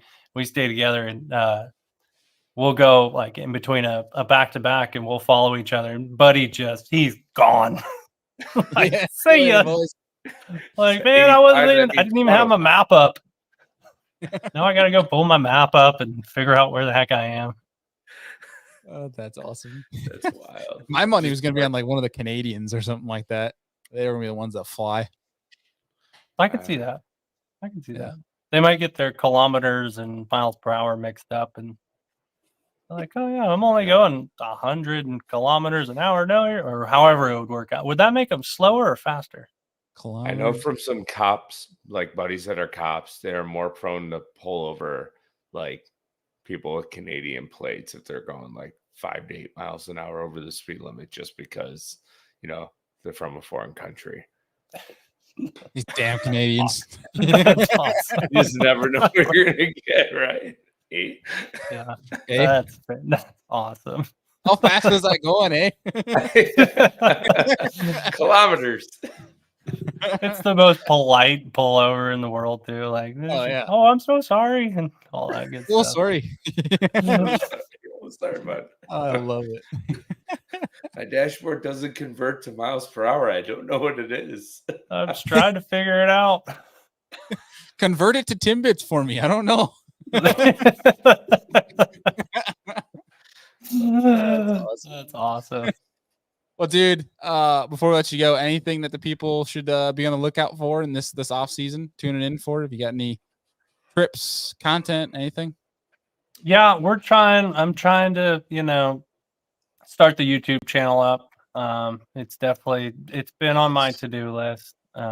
It's been something I've, needed to do. It's just a good avenue to promote all the companies I work with. So we're going to start getting that going this year. It might just be the West Coast stuff this coming year, but it should still be some good stuff. I think I have Jake talked into doing it with me. So if the fishing isn't that great, at least the bloopers should be pretty good. You could have an entire blooper reel of just Boomer. Yeah. I mean, him and me together basically is a blooper reel. You know what you need? Here's what you need to do. With that, just have a constant mic on him. And I don't know if you've seen these hot mic him, but then have you seen the stuff Alton Jones Jr. does? I think Tyler Anderson. What is it called? The out of context stuff. Yeah. That would be Boomer is the perfect candidate. Oh, for he something is. like that. He is. Yep. He is. Hey. Like, what were you even talking about there? I don't know. Yeah, that'd be perfect. There we go. That's what we'll do. We'll do it for the classic. We'll have him mic'd up and just set him up for bad scenarios. Oh my gosh. Yeah. You gotta mic him up and then give him 4 beers so he forgets that he's mic'd up and then just let him ramble. It's on. It's on. I love I'll how go steal his rods again. That'll be great. Oh, that was fantastic. He comes, he's like, "Where'd my rods go?" Like they're over there somewhere. I remember when he he walked came right down, past him. Where's Bryant? Yep. I mean, he knew it was me. Just trouble. Straight trouble. That's it. Yeah. Well, buddy, thank you so much for taking the time out. Big congrats again on the huge dub, the U.S. Open. Hopefully that momentum carries on into to next year, and where 2026 comes, we're having you on before the week before the Classic, and we'll do what our show does and brings you a dub. I'm in. I appreciate you having me on, man. I always love coming on here talking to you guys. So thank you very much. We appreciate you. You always got a seat, and man, I think we got to help you build a truck podcast studio for your 60,000 hours of truck time. It's just driving with Bryant, and that's just there you go. You got your own little podcast. That'd be another blooper reel for sure. Hey, it's more time to pump the brands, right? I'm in. But I'm in. It's a great idea. Well, buddy, appreciate you, and we'll be talking to you real soon. Sounds good, guys. All right. See you, homie. There you have it, Mr. Bryant Smith. I am the world's #1 jerk in Bryant's world right now. It happens. Yeah. It happens. Well, dude, I'm just used to him always being in the top 30. So I apologize on that front. That is another exhibit of me not doing all of my homework that I'm supposed to be doing. So it's my fault. But either way, so good to get him on here, man. Talking West Coast, talking a bunch of different things under the sun. And he's a great one to tap into because I really appreciate his mindset on a lot of this stuff. As much as a lot of this stuff can be in joking banter, I think his approach is very unique and very creative. And I don't think he's getting the credit yet for the anger he is just yet. I think it's coming though. So one can only hope, right? Yeah. Yeah, well, I think this is a big step in there as the U.S. Open. I think there's a lot of people, especially when you talk to the folks from out west, they're not surprised. Right. I know, like Deacon's comment for next year BAM Tour is like, damn it, Bryant's fishing. He is well fishing for second next year. So it's cool to hear those different perspectives from people, but it's rightfully deserved, and I think it's only going to go up from here. But man, such a good show tonight. It was cool to get Nick and Ethan on as well. Ethan, here goes my lisp now, my late show lisp. Easton on the show. But it's cool to have a nice surprise. Nick was able to join as well, and hopefully those boys are driving safe down to Bambalamba. Man, great show tonight. Well, what was one of your bigger takeaways from tonight? I do have a quick question for you, and this is kind of off the cuff, right? Do you think Easton's father played hockey in like the 90s and came up with his name from the Easton Hockey Twigs because of the Minnesota? Hey, Easton, you got a brother coming. His name's Bauer. His name is Bauer. What is it, those memes where it's like remember the Reebok pump skates? Yes, dude. I hated those things so much. Terrible. I was a mission guy. Until I joined the Bauer squad the last few years. I had a pair of greats. Oh yeah, those are the not greats, graphs. Yeah, the neon. Those are the shit. Oh, yeah, those are the OGs. But yeah, maybe I don't know. We can ask him next time we get him on the show. Be like, hey, is you dad a hockey guy? Just asking. Just curious. just asking for a friend. Yeah, it's simply for research purposes. Oh man! Speaking of hockey, both of our teams are sucking right now. The whole Eastern Conference sucks. Is like equal. It's a wild year so far in sports. Football. The Bills are doing great, so I don't care. Yeah, I better knock on wood. Yeah, Bills are doing phenomenal. The addition of Cooper and Diggs tore his ACL, so now Houston's about to crap the bed. Well, yeah, because Collins is still out. Yeah. So that means I need to play Tank Dell this week, boy. Let's go. Yeah, Jonathan Mechie. I might have to bring him up for my taxi squad in my one league just because he's the number two receiver at the moment. Yeah, I mean, it sucks to watch all these injuries happen. It's been the craziest year of injuries, I feel like, from star players that I've ever seen. Get rid of turf. And the other issue, too, is like a lot of these guys don't practice anymore either, right? When you're not using your muscles and you're moving 110% in a game, bad things are going to happen because everything's tight. That's the so the Eagles, man. It was a lot of it was they just had soft practices last year, and I think they changed all that. But it's now. Oh God. Huh. I don't know if you can see this monstrosity that Bryant is showing us with baits. Are those poppers? Hold on, Bryant. We're bringing you back in. You just got to show this. Oh my God. Hold them This up. is horrible. Oh, They're good all luck. red eye shad.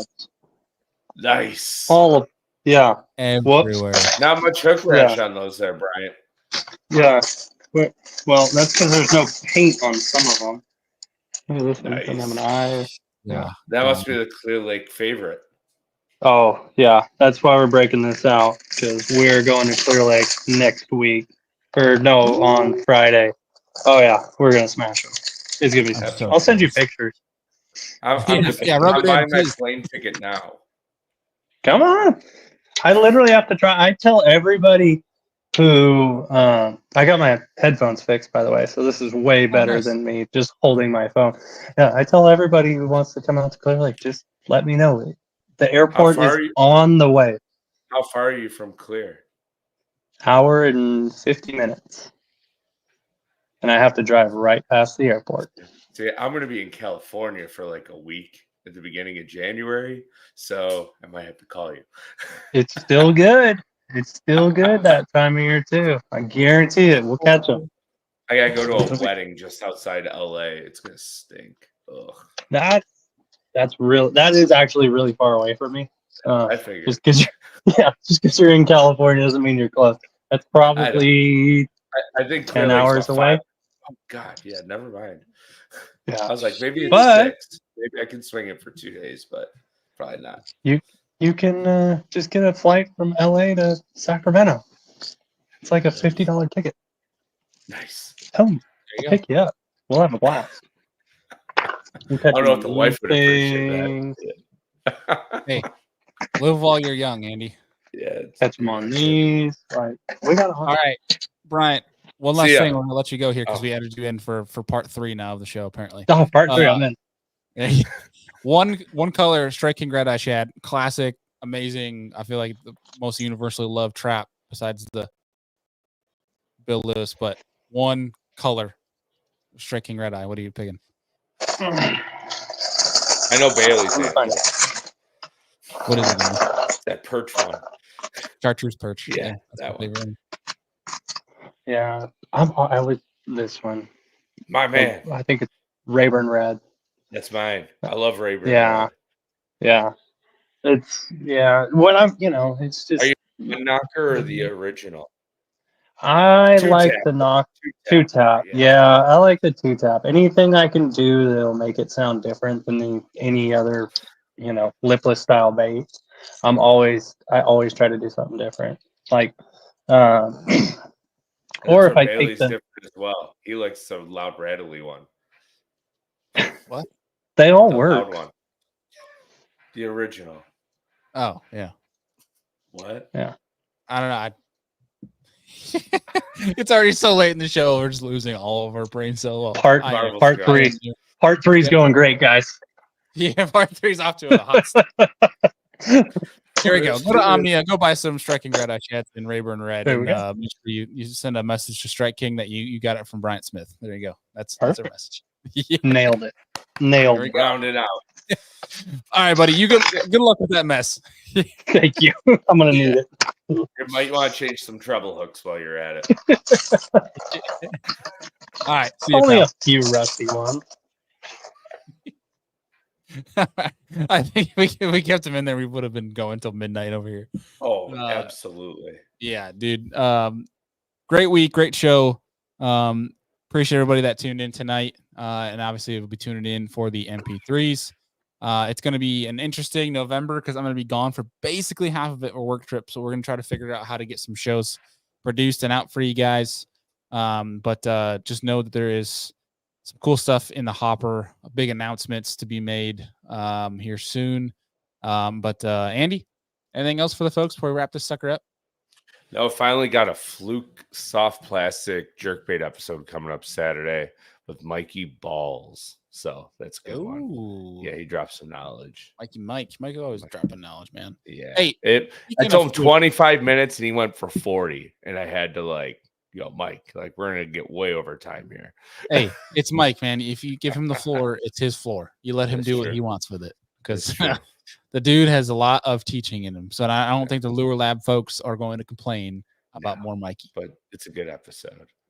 If it was 40 minutes of Andy, they're like, all right, Captain, hey, we like you, but we like 20 minutes of you. We don't like 4 minutes of me is max. 4 minutes max. See, that's perfect. Perfect Lure Lab time frame right there. But yeah.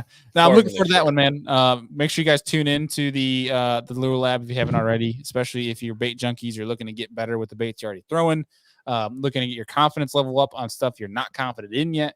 I know you had the stealth lures last week, that translucent A-rig, invisible A-rig as they call it.